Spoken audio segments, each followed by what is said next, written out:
أعوذ بكلمات الله التامات من كل شيطان وهامة ومن كل عين لامة.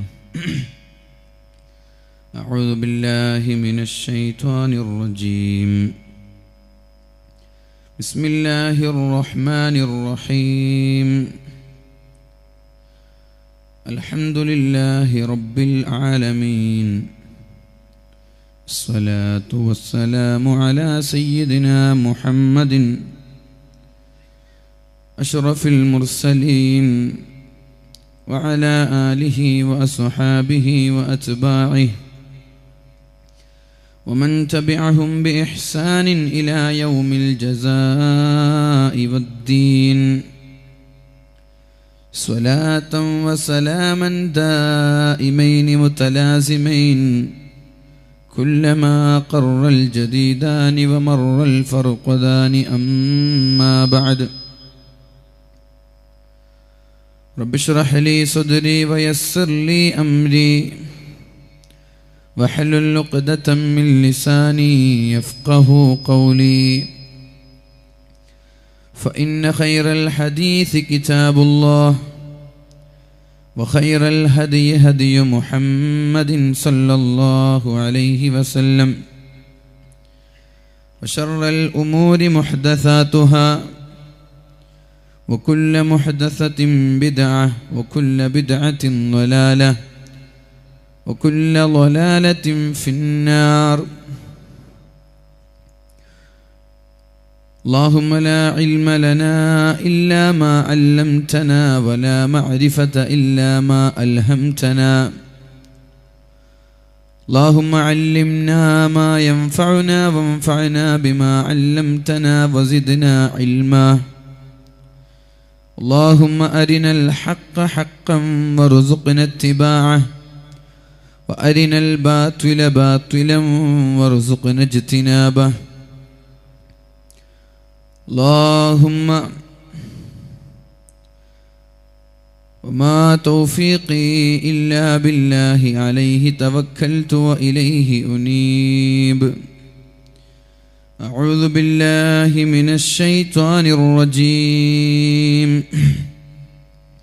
بسم الله الرحمن الرحيم. لقد جاءكم رسول من أنفسكم عزيز عليه ما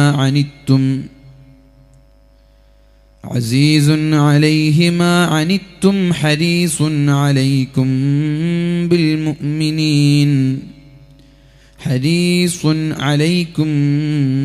بالمؤمنين رؤوف رحيم. صدق الله العلي العظيم وصدق وبلغ رسوله الكريم ونحن على ذلك من الشاهدين الشاكرين والحمد لله رب العالمين.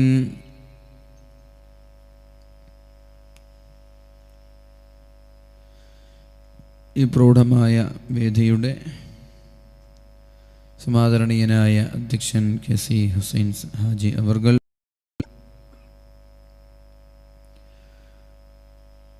സ്വാഗത ഭാഷണം നടത്തിയ മുഹമ്മദ് സാലിം,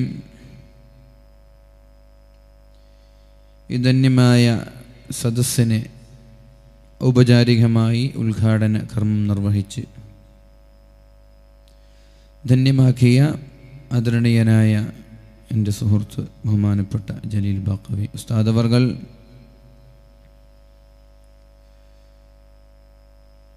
അതുപോലെ വേദിയിൽ ഉപവിഷ്ടരായിട്ടുള്ള ജുനൈദ് സാഹിബ് അടക്കമുള്ള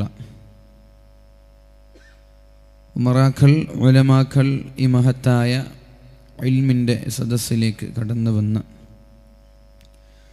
എല്ലാവരും ദീനി സ്നേഹികളുമായ സഹോദര സഹോദരിമാരെ,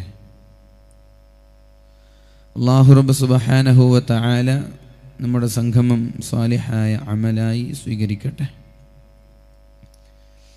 നാഫിയായ ഇൽമും ബുദ്ധിശക്തിയും ഓർമ്മശക്തിയും നൽകി അല്ലാഹു നമ്മെ അനുഗ്രഹിക്കട്ടെ. നമ്മിൽ നിന്ന് വന്നുപോയ തെറ്റുകുറ്റങ്ങളൊക്കെ അല്ലാഹു പുറത്തു തരികയും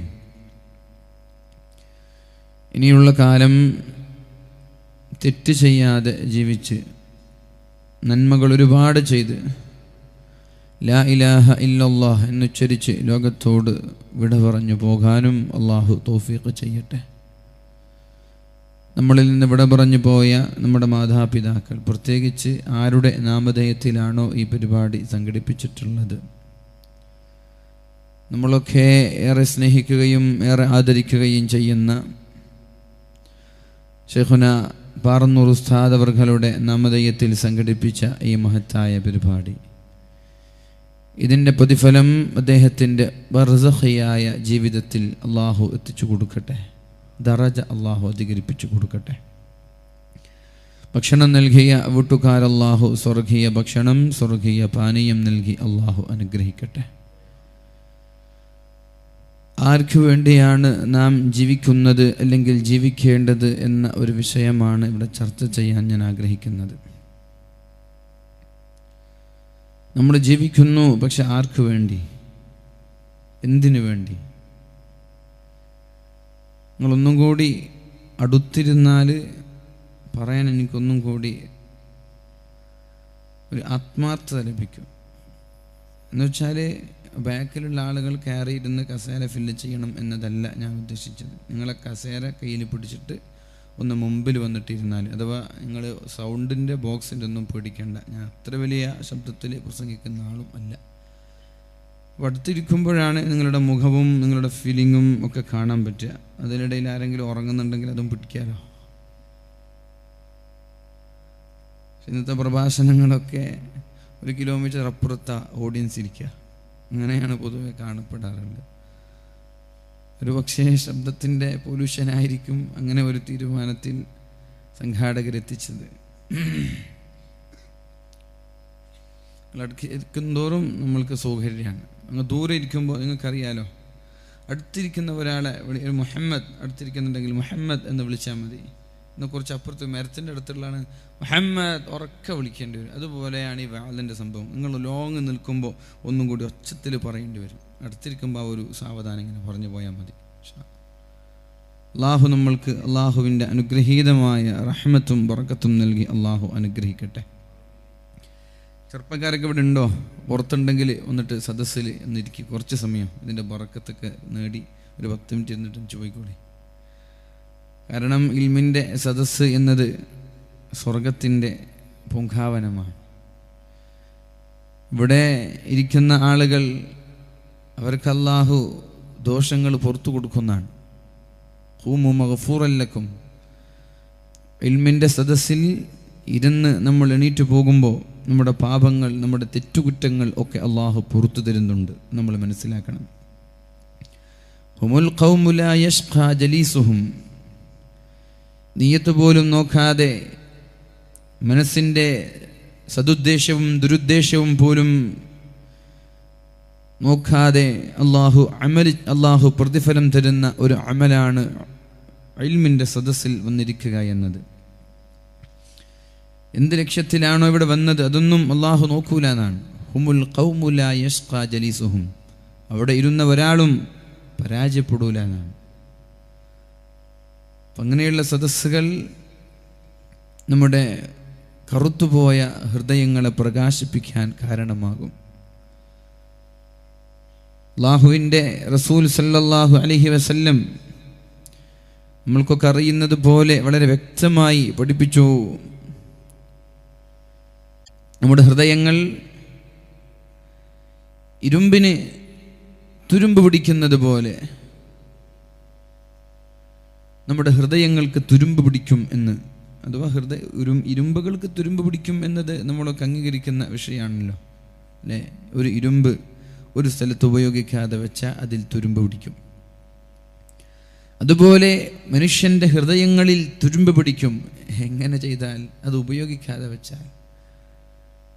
അപ്പോഴാണ് സ്വഹാബാക്കൾ ചോദിച്ചത്, വമാ ജലാഉഹ, നബിയെ, തുരുമ്പ് പിടിച്ച ഹൃദയങ്ങളെ ഒന്ന് മിനുക്കിയെടുക്കാൻ ഒരു മെറ്റൽ പേപ്പർ എടുത്താൽ മതി. എന്നാൽ തുരുമ്പ് പിടിച്ച ഹൃദയങ്ങളെ എങ്ങനെയാണ് ശുദ്ധീകരിക്കുക എന്ന് ചോദിച്ചപ്പോൾ മുത്ത് റസൂലുള്ളാഹി സല്ലല്ലാഹു അലൈഹി വസല്ലം നമ്മെ പഠിപ്പിച്ചത്, തിലാവത്തുൽ ഖുർആൻ, പരിശുദ്ധ ഖുർആൻ ഓതാനാണ്.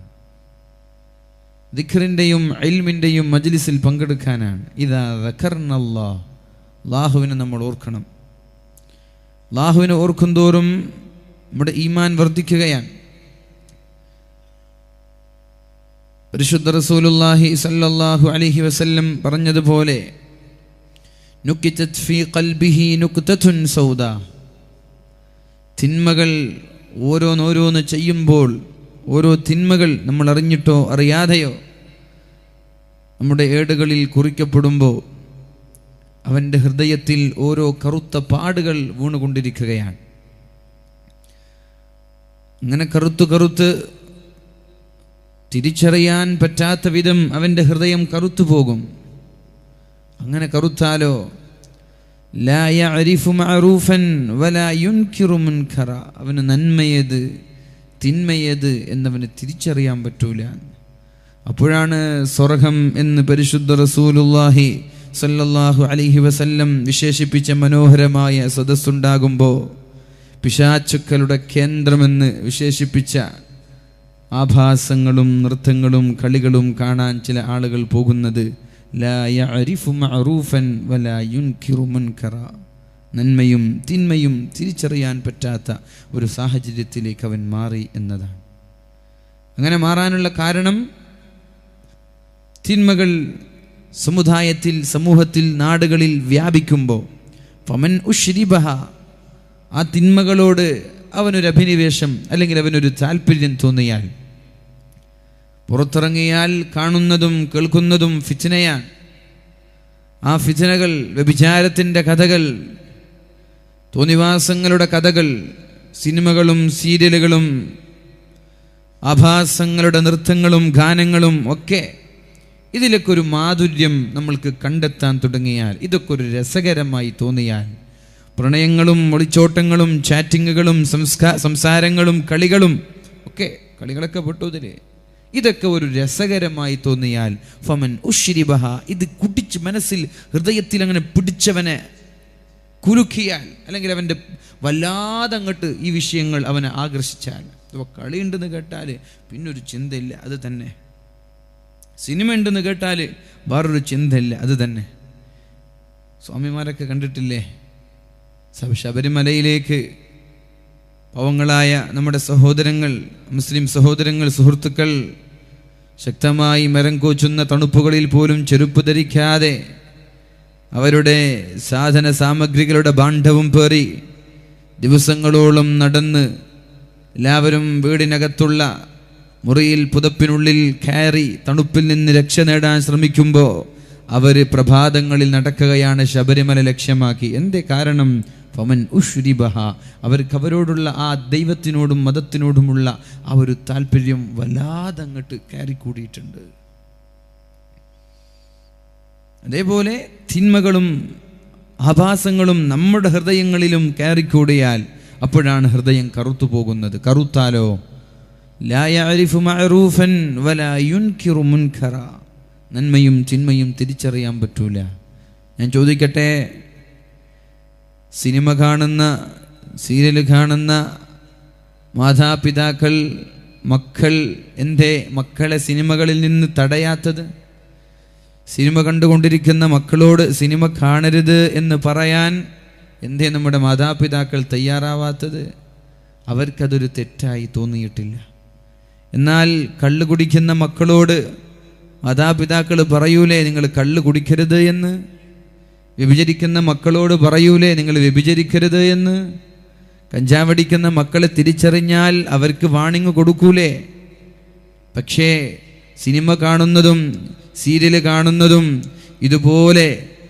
ഇതുപോലത്തെ ഒരു ആഭാസവും ഇതുപോലെ സാംസ്കാരിക ശൂന്യത എന്ന് നമ്മൾ പറയുന്ന ഒരു പ്രവർത്തനവുമാണ് എന്ന് ഉമ്മമാർക്ക് തിരിച്ചറിയുന്നില്ല.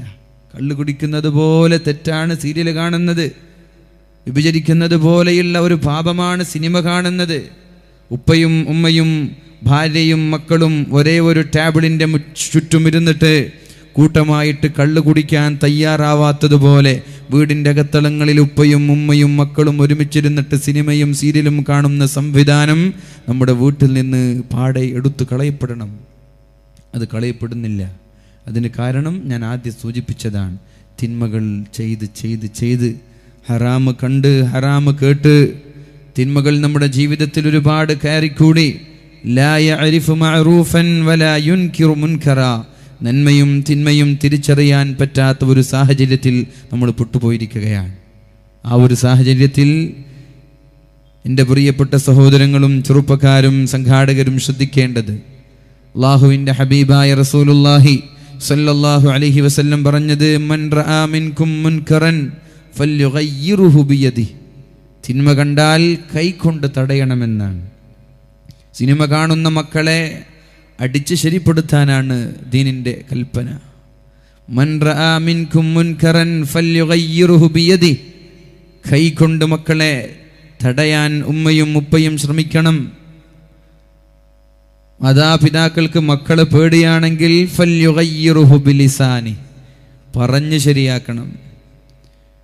പറയാൻ പോലും ധൈര്യവും ചങ്കൂറ്റവുമില്ലാത്ത പെൺകൂസന്മാരെ പോലെയുള്ള ഉമ്മയും ഉപ്പയുമായി നമ്മുടെ മാതാപിതാക്കൾ അധപതിച്ചിട്ടുണ്ടെങ്കിൽ നിങ്ങളുടെ മനസ്സുകൊണ്ട് ആ മക്കളെ ഒന്ന് വെറുക്കുകയും ചെയ്യണമെന്ന് പരിശുദ്ധ റസൂലുള്ളാഹി സ്വല്ലല്ലാഹു അലൈഹി വസല്ലം. വദാലിക അദ്അഫുൽ ഈമാൻ, ഈമാൻ ബലഹീനനായവന് മനസ്സുകൊണ്ട് വെറുക്കുകയേ ഉള്ളൂ. ഈമാൻ പവർഫുള്ളായവന് തിന്മ കാണുമ്പോൾ അടിച്ച് ശരിപ്പെടുത്തും. അതുകൊണ്ട് നാട്ടുകാരെ അടിക്കാനോ അവരെ തടയാനോ അല്ല ഞാൻ നിങ്ങളോട് ഉണർത്തുന്നത്. പരിശുദ്ധ ഖുർആൻ പറഞ്ഞതുപോലെ ആദ്യം വീടുകൾ സംസ്കരിച്ച് പിന്നെ നാട്ടിലേക്ക് ഇറങ്ങിയാൽ മതി. യാ അയ്യുഹല്ലദീന ആമനു ഖൂ അൻഫുസകും വഅഹ്ലീകും നാറ, ആദ്യം നമ്മൾ നന്നാവണം.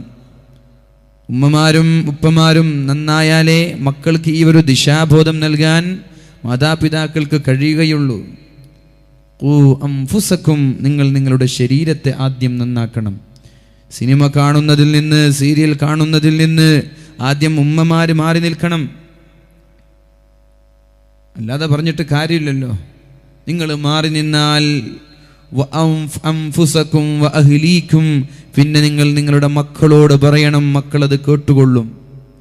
നിങ്ങൾ നന്നാവാതെ, നിങ്ങൾ ദീനിൻ്റെ തത്വസംഹിതകൾ മുറുകെ പിടിക്കാതെ മക്കൾ നന്നാവണമെന്ന് ആഗ്രഹിക്കുന്നത് നിങ്ങളുടെ വ്യാമോഹമാണ് എന്ന് നിങ്ങൾ തിരിച്ചറിയണം. അത് അസാധ്യമാണ്. നാറാ, നരകത്തിൽ നിന്ന് സൂക്ഷിക്കാൻ വളരെ വ്യക്തമായി ഖുർആൻ പറയുന്നുണ്ട്.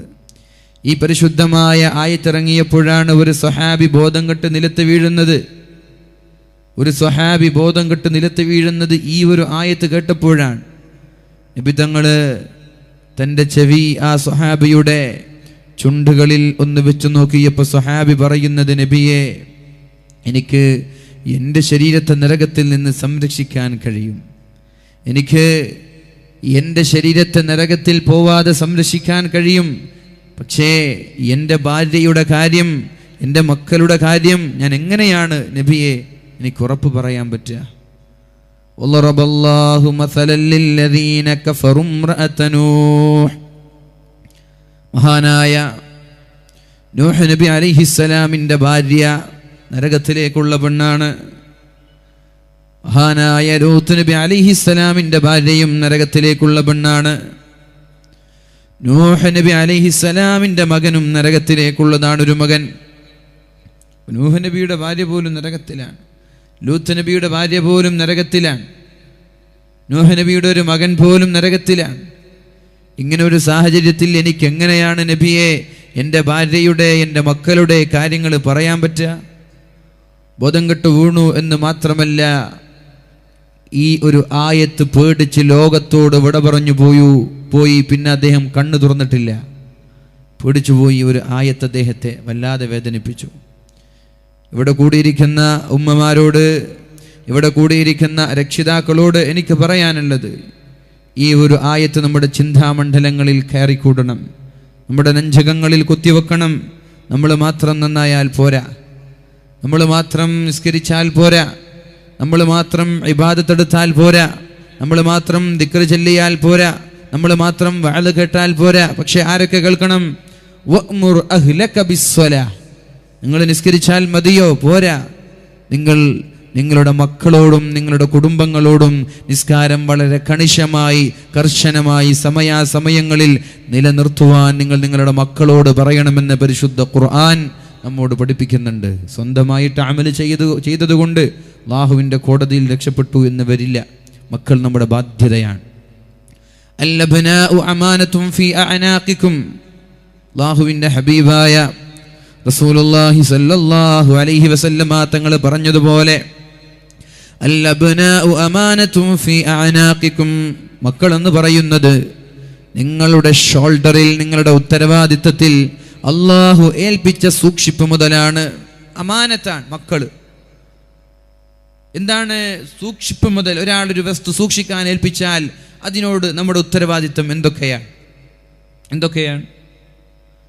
ഒരാളൊരു വസ്തു, ഒരു മുതല്, ഒരു വണ്ടി, ഒരു വാഹനം, ഒരു വീട്, എന്തുമാവട്ടെ, സൂക്ഷിക്കാൻ വേണ്ടി ഒരു 2 മാസക്കാലം കഴിഞ്ഞിട്ട് ഞാൻ വരും, അപ്പോൾ തിരിച്ചു തന്നാൽ മതി എന്ന് പറഞ്ഞിട്ട് നമ്മെ ഏൽപ്പിച്ചാൽ ഒരു പോറലേൽക്കാതെ തിരിച്ചു കൊടുക്കേണ്ടത് നമ്മുടെ ബാധ്യതയാണ്. ഇദത്തുഖിദൽ ഫൈഉ ദിവലാ വൽ അമാനതു മഗ്നമാ, വിശ്വസ്തത കിട്ടാക്കനിയായി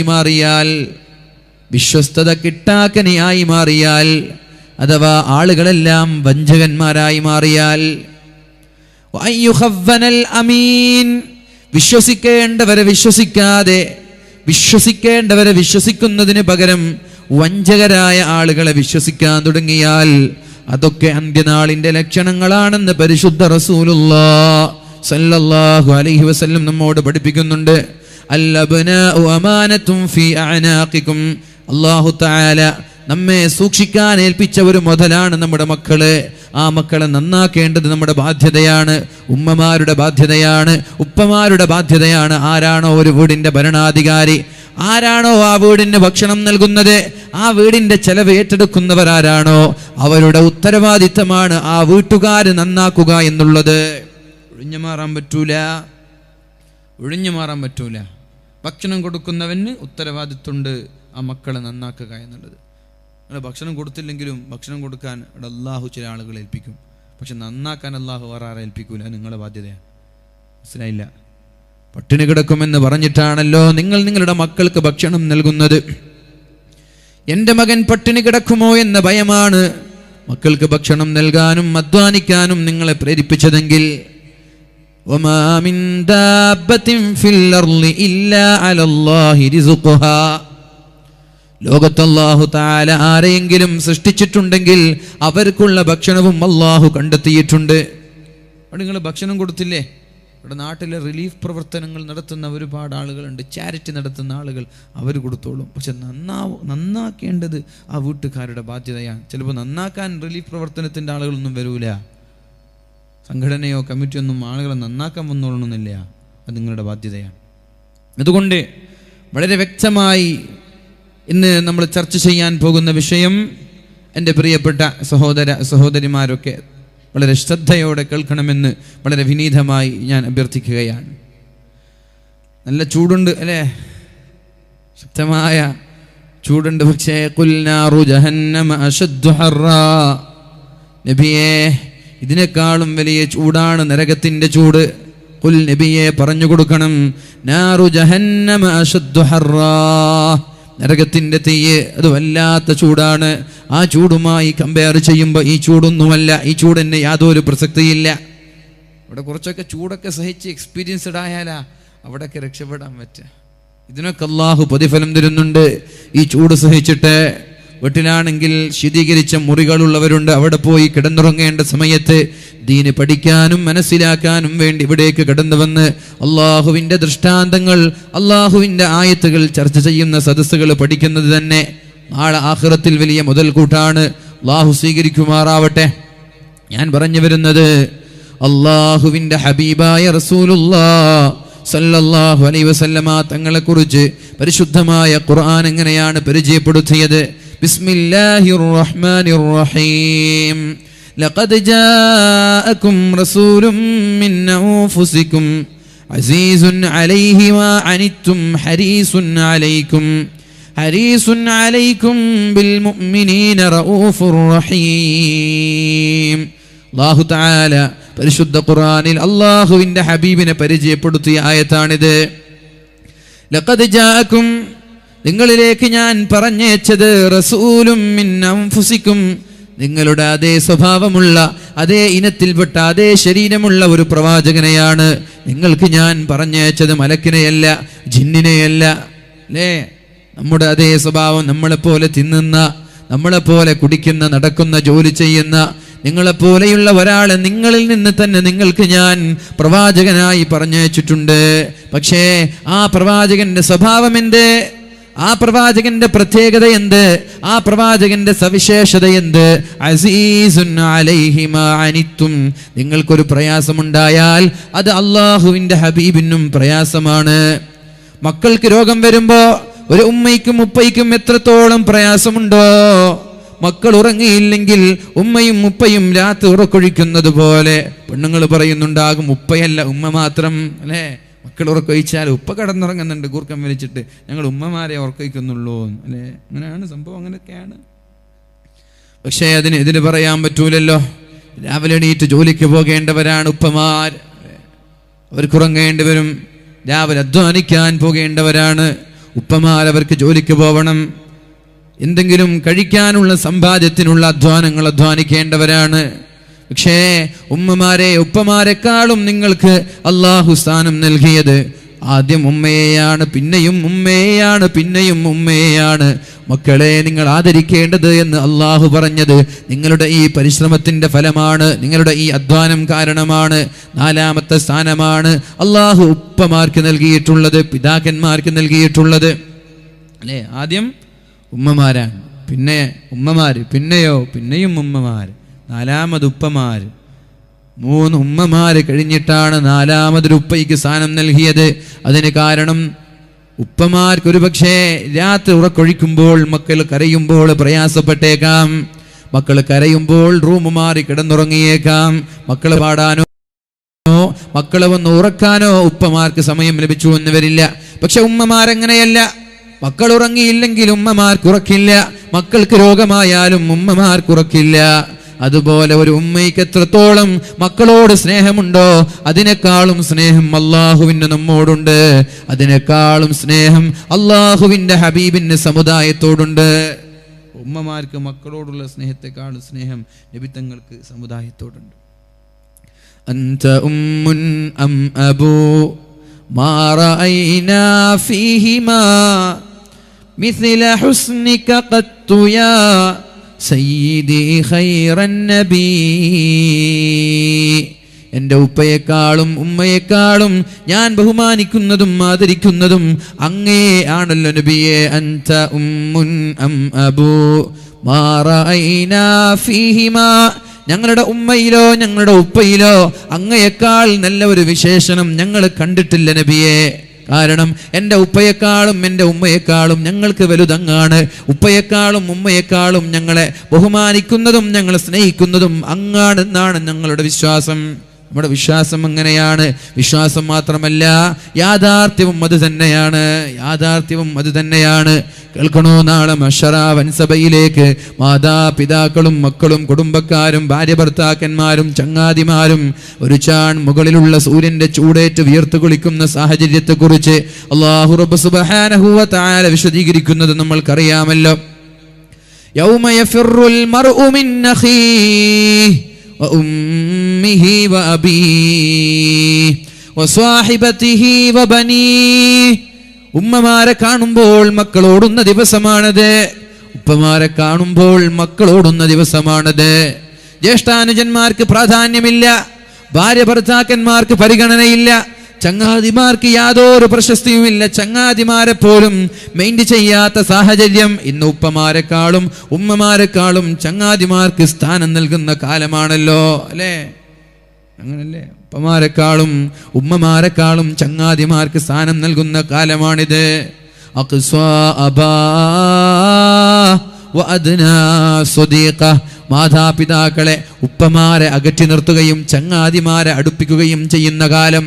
ചങ്ങാതിക്ക് കൊട്ടേഷൻ കൊടുത്ത് ഉമ്മയെ വധിക്കാനും ഉപ്പയെ വധിക്കാനും പറയുന്ന കാലം അഖ്സാ അബാ, ഉപ്പമാരെ അകറ്റി നിർത്തുകയും ഉപ്പമാരെ മാറ്റി നിർത്തുകയും വഅദ്നാ സ്വദീഖ, ചങ്ങാതിമാർക്ക് കൂടുതൽ പ്രാധാന്യം നൽകുന്ന കാലമാണിത്. വഅതാഅത് സൗജതഹ വഅഖ ഉമ്മഹ വഅതാഅ സൗജതഹ, സ്വന്തം ഭാര്യയെ അനുസരിക്കുകയും ഭാര്യമാര് പറയുന്നത് പോലെ കേൾക്കുകയും ഉമ്മമാരോട് മോശമായി പെരുമാറുകയും ചെയ്യുന്ന കാലമാണിത്. അന്ത്യനാളിന്റെ ലക്ഷണങ്ങളിൽ അല്ലാഹുവിന്റെ ഹബീബ് എണ്ണിത്തന്ന വിഷയങ്ങളാണിത്. എന്നാൽ നിങ്ങൾ കേൾക്കണോ, ഏത് ഉമ്മയിൽ നിന്നാണ് മക്കൾ നാളെ ഓടുന്നത്? ഏത് ഉപ്പയിൽ നിന്നാണ് മക്കൾ നാളെ ഓടുന്നത്? ഏത് ഭർത്താവിൽ നിന്നാണ് മക്കൾ നാളെ ഓടുന്നത്? ദീനിയായ ചിട്ടയോടെ മക്കളെ വളർത്താതെ നാളെ സ്വർഗീയ ലോകം ലഭിക്കാൻ വേണ്ടി മക്കൾക്ക് പഠിപ്പിക്കുകയും മക്കളെ സംസ്കാരം പഠിപ്പിക്കുകയും ചെയ്തു കൊടുക്കാത്ത ഉമ്മമാരിൽ നിന്ന് നാളെ മക്കൾ ഓടുന്നത്. ആ മക്കളിൽ നിന്നാണ് ഉമ്മമാരോടുന്നത്. ഭാര്യയിൽ നിന്നാണ് ഭർത്താവ് ഓടുന്നത്. ഭർത്താവിൽ നിന്നാണ് ഭാര്യമാരോടുന്നത്. എന്നാൽ എല്ലാവരും സ്വന്തം ശരീരം നോക്കി ഓടുന്നൊരു സമയത്ത് നമ്മൾക്ക് വേണ്ടി ശബ്ദിക്കാനും നമ്മൾക്ക് വേണ്ടി വാദിക്കാനും ഒരേ ഒരാളെ അവിടെയുള്ളൂ. ഉമ്മമാര് തിരിഞ്ഞു നോക്കാത്ത സമയം, ഉപ്പമാര് തിരിഞ്ഞു നോക്കാത്ത സമയം, ആ സമയത്ത് നമ്മെ തിരിഞ്ഞു നോക്കുന്നത് പരിശുദ്ധ റസൂലുള്ളാഹി സല്ലല്ലാഹു അലൈഹി വസല്ലം. ഉമ്മത്തിന് വേണ്ടി ശബ്ദിക്കുന്നത് പരിശുദ്ധ റസൂലുള്ളാഹി. എന്താ പറഞ്ഞത്? ഉമ്മയെക്കാളും ഉപ്പയെക്കാളും നല്ലത് ഞങ്ങൾക്ക് അങ്ങാണ് നബിയെ. ഉപ്പമാരെക്കാളും ഉമ്മമാരെക്കാളും മക്കളെ സ്നേഹിക്കുന്നതും നബി തങ്ങൾ തന്നെയാണ്. എന്റെ കാരണം ഉമ്മമാരൊക്കെ അവിടുന്ന് പറയേ നഫ്സി, എന്റെ ശരീരം തന്നെ കഷ്ടമാണ്. നബി തങ്ങൾ എന്താ പറയാ? ഉമ്മത്തി, ഞാനുണ്ട് നിങ്ങളുടെ കൂടെ. ഇതാണ് അല്ലാഹു പറഞ്ഞത്. അസീസുൻ അലൈഹി മാ അനിത്തും, നിങ്ങൾക്ക് പ്രയാസമുണ്ടാകുമ്പോൾ അത് അല്ലാഹുവിന്റെ ഹബീബിനും പ്രയാസമാണ്. ഹരീസുൻ അലൈക്കും ബിൽ മുഅ്മിനീന റഊഫുർ റഹീം, നിങ്ങളോട് പ്രത്യേകമായി താല്പര്യമുള്ള ആളാണ്. സമുദായത്തോട് പ്രത്യേകമായ താല്പര്യമുള്ള ആളാണല്ലോ അള്ളാഹുവിന്റെ ഹബീബായ മുത്തു റസൂലുള്ളാഹി സല്ലല്ലാഹു അലൈഹി വസല്ലം. ഇത് ഞാൻ എന്തിനാണ് പറയുന്നതെന്നറിയോ? നമ്മൾ ആരെയെങ്കിലും സ്നേഹിക്കുന്നുണ്ടെങ്കിൽ അതിന് പ്രത്യേകമായ കാരണങ്ങളുണ്ട്. ഉപ്പമാരെ സ്നേഹിക്കുന്നത് ഉപ്പമാര് ഞങ്ങൾക്ക് ചെയ്തു തരുന്ന സഹായങ്ങളാണ്. ഉമ്മമാരെയാണ് സ്നേഹിക്കുന്നതെങ്കിൽ ഉമ്മമാര് ഞങ്ങൾക്ക് നൽകുന്ന സ്നേഹമാണ്. ചങ്ങാതിമാരെയാണ് സ്നേഹിക്കുന്നതെങ്കിൽ ആ ചങ്ങാതിമാര് ഞങ്ങൾക്ക് നൽകുന്ന പരിഗണന. ഉസ്താദുമാരെയാണ് സ്നേഹിക്കുന്നതെങ്കിൽ അവർ നമ്മൾക്ക് പഠിപ്പിച്ചു തരുന്ന അദബും സംസ്കാരവും. ഇങ്ങനെ ഏതെങ്കിലും ഒരാളെ നമ്മൾ സ്നേഹിക്കുന്നുണ്ടെങ്കിൽ ആ സ്നേഹത്തിന് വ്യക്തമായ കാരണങ്ങൾ ഉണ്ടാവൂല. വെറുതെ ആരെങ്കിലും സ്നേഹിക്കോ? ഒരു കാരണമില്ലാതെ ആരെങ്കിലും സ്നേഹിക്കും? ഒന്നുകിൽ നല്ല സൗന്ദര്യമുള്ള ആളായിരിക്കും, നല്ല സൗന്ദര്യമുള്ള ആളെ നോക്കി സ്നേഹിക്കും. അല്ലെങ്കിൽ നല്ല മസിൽ പവർ, സമ്പത്ത്. ഉമ്മമാരെ സ്നേഹിക്കാൻ കാരണമുണ്ട്, ഉപ്പമാരെ സ്നേഹിക്കാനും കാരണങ്ങളുണ്ട്, ചങ്ങാതിമാരെ സ്നേഹിക്കാനും കാരണമുണ്ട്. ഒരു കാരണവുമില്ലാതെ നമ്മൾ സ്നേഹിക്കാറുണ്ടല്ലോ. ഇവിടെയാണ് നമ്മുടെ വിഷയത്തിൻ്റെ പ്രസക്തി നിങ്ങൾ മനസ്സിലാക്കേണ്ടത്. ആർക്ക് വേണ്ടിയാണ് നമ്മൾ ജീവിക്കേണ്ടത്? നമ്മെ സഹായിച്ച ആളുകളെ നമ്മൾ തിരിച്ച് സഹായിക്കണം, അല്ലേ? നമ്മെ സ്നേഹിക്കുന്ന ആളുകളെ തിരിച്ച് സ്നേഹിക്കണം. എന്നാൽ ആരാണ് നമ്മെ സഹായിച്ചത്? ആരാണ് നമ്മെ സ്നേഹിച്ചത്? ഇത് പഠിക്കുമ്പോൾ ആർക്കാണ് നമ്മുടെ സ്നേഹവും നമ്മുടെ സമയവും നമ്മൾ ചെലവഴിക്കേണ്ടത് എന്ന് നിങ്ങൾ തിരിച്ചറിയണം. കാരണം ഹരീസുൻ അലൈക്കും, നിങ്ങളോട് അല്ലാഹുവിൻ്റെ ഹബീബിന് വല്ലാത്ത താല്പര്യമുണ്ട് സമുദായത്തോട്. റഊഫുർ റഹീം, മുഅ്മിനീങ്ങളോട് കാരുണ്യമുള്ള നബിയാണ് പരിശുദ്ധ റസൂലുള്ളാഹി സല്ലല്ലാഹു അലൈഹി വസല്ലം. അല്ലാഹുവിൻ്റെ ഹബീബായ മുഹമ്മദുർ റസൂലുള്ളാഹി സല്ലല്ലാഹു അലൈഹി വസല്ലം സമുദായത്തോട് എത്രത്തോളം താല്പര്യം കാണിച്ചിട്ടുണ്ട്. പരിശുദ്ധമായ ഖുർആൻ പറയാണ്, കേൾക്കണം. മഹാനായ അബ്ദുല്ലാഹി ഇബ്നു അംർ ഇബ്നുൽ ആസ് റളിയല്ലാഹു അൻഹു പറയുന്നുണ്ട്, അന്ന നബിയ സല്ലല്ലാഹു അലൈഹി വസല്ലം തലാ ഖൗലല്ലാഹി അസ്സ വജല്ല. മഹാനായ അല്ലാഹുവിൻ്റെ ഹബീബായ നബി തങ്ങൾ ഇബ്രാഹിം നബി അലൈഹിസ്സലാമിൻ്റെ വാക്കുകൾ ഇങ്ങനെ ഓതിക്കൊണ്ടിരിക്കുകയാണ് പരിശുദ്ധ ഖുർആനിൽ ഇബ്രാഹിം നബി അലൈഹിസ്സലാം പറയുന്നതായിട്ട് ചില വചനങ്ങളുണ്ട്. അതിങ്ങനെ ഓതുമ്പോൾ നബി തങ്ങൾ കരയാണ്. നബി തങ്ങള് ഇബ്രാഹിം നബി അലൈഹിസ്സലാമിൻ്റെ വാക്കുകൾ പരിശുദ്ധമായ ഖുർആനിൽ പാരായണം ചെയ്യാൻ തുടങ്ങി. ഏതാണ് ആ വാക്കുകൾ?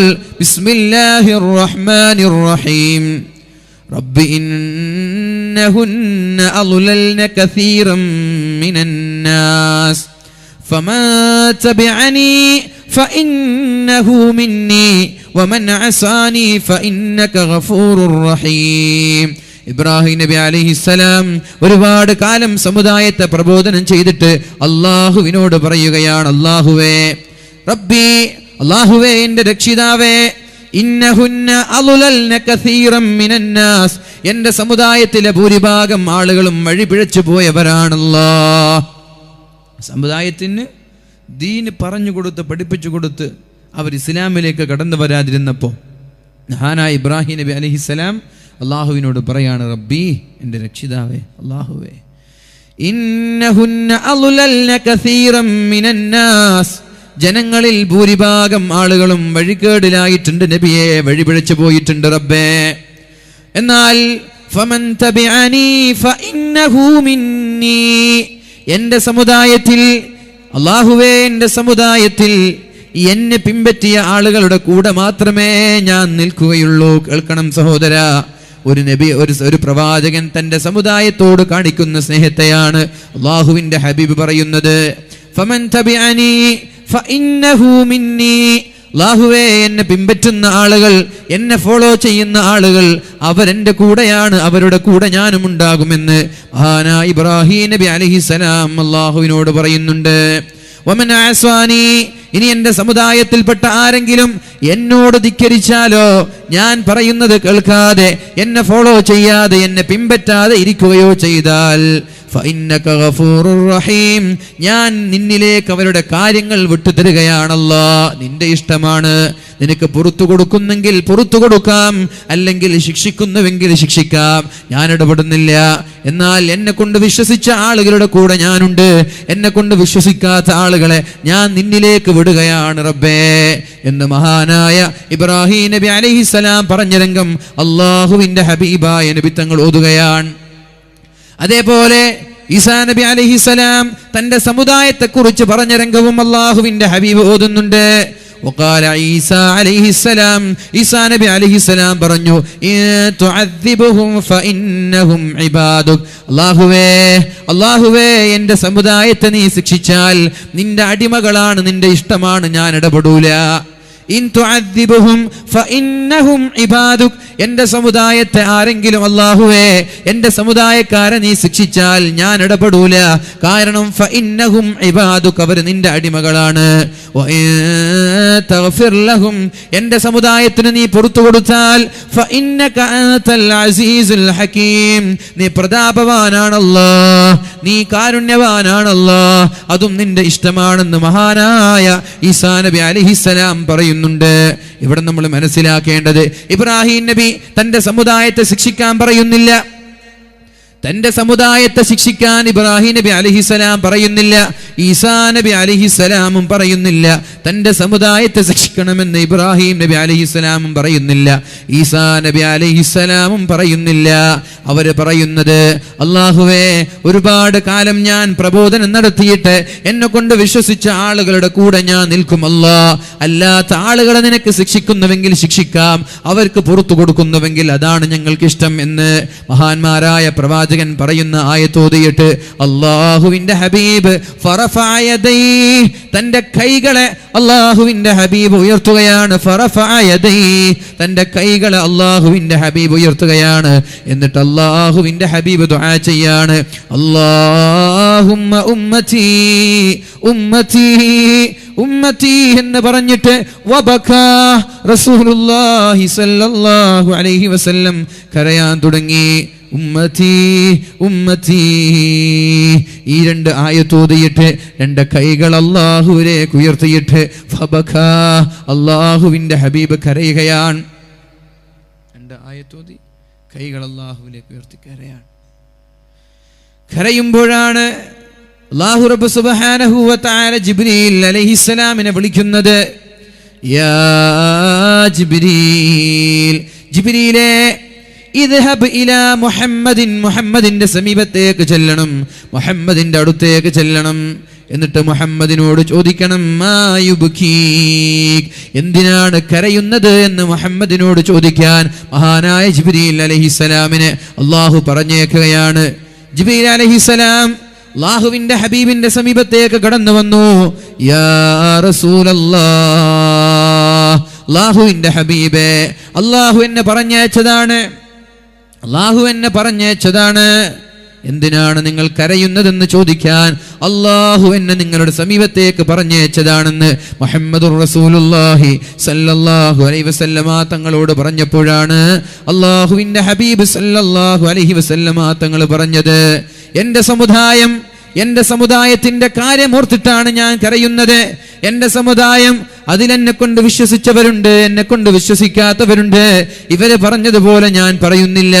ഈസാ നബി അലൈഹിസ്സലാം, മഹാനായ ഇബ്രാഹിം നബി അലൈഹിസ്സലാം പറഞ്ഞതുപോലെ ഞാൻ പറയുന്നില്ല.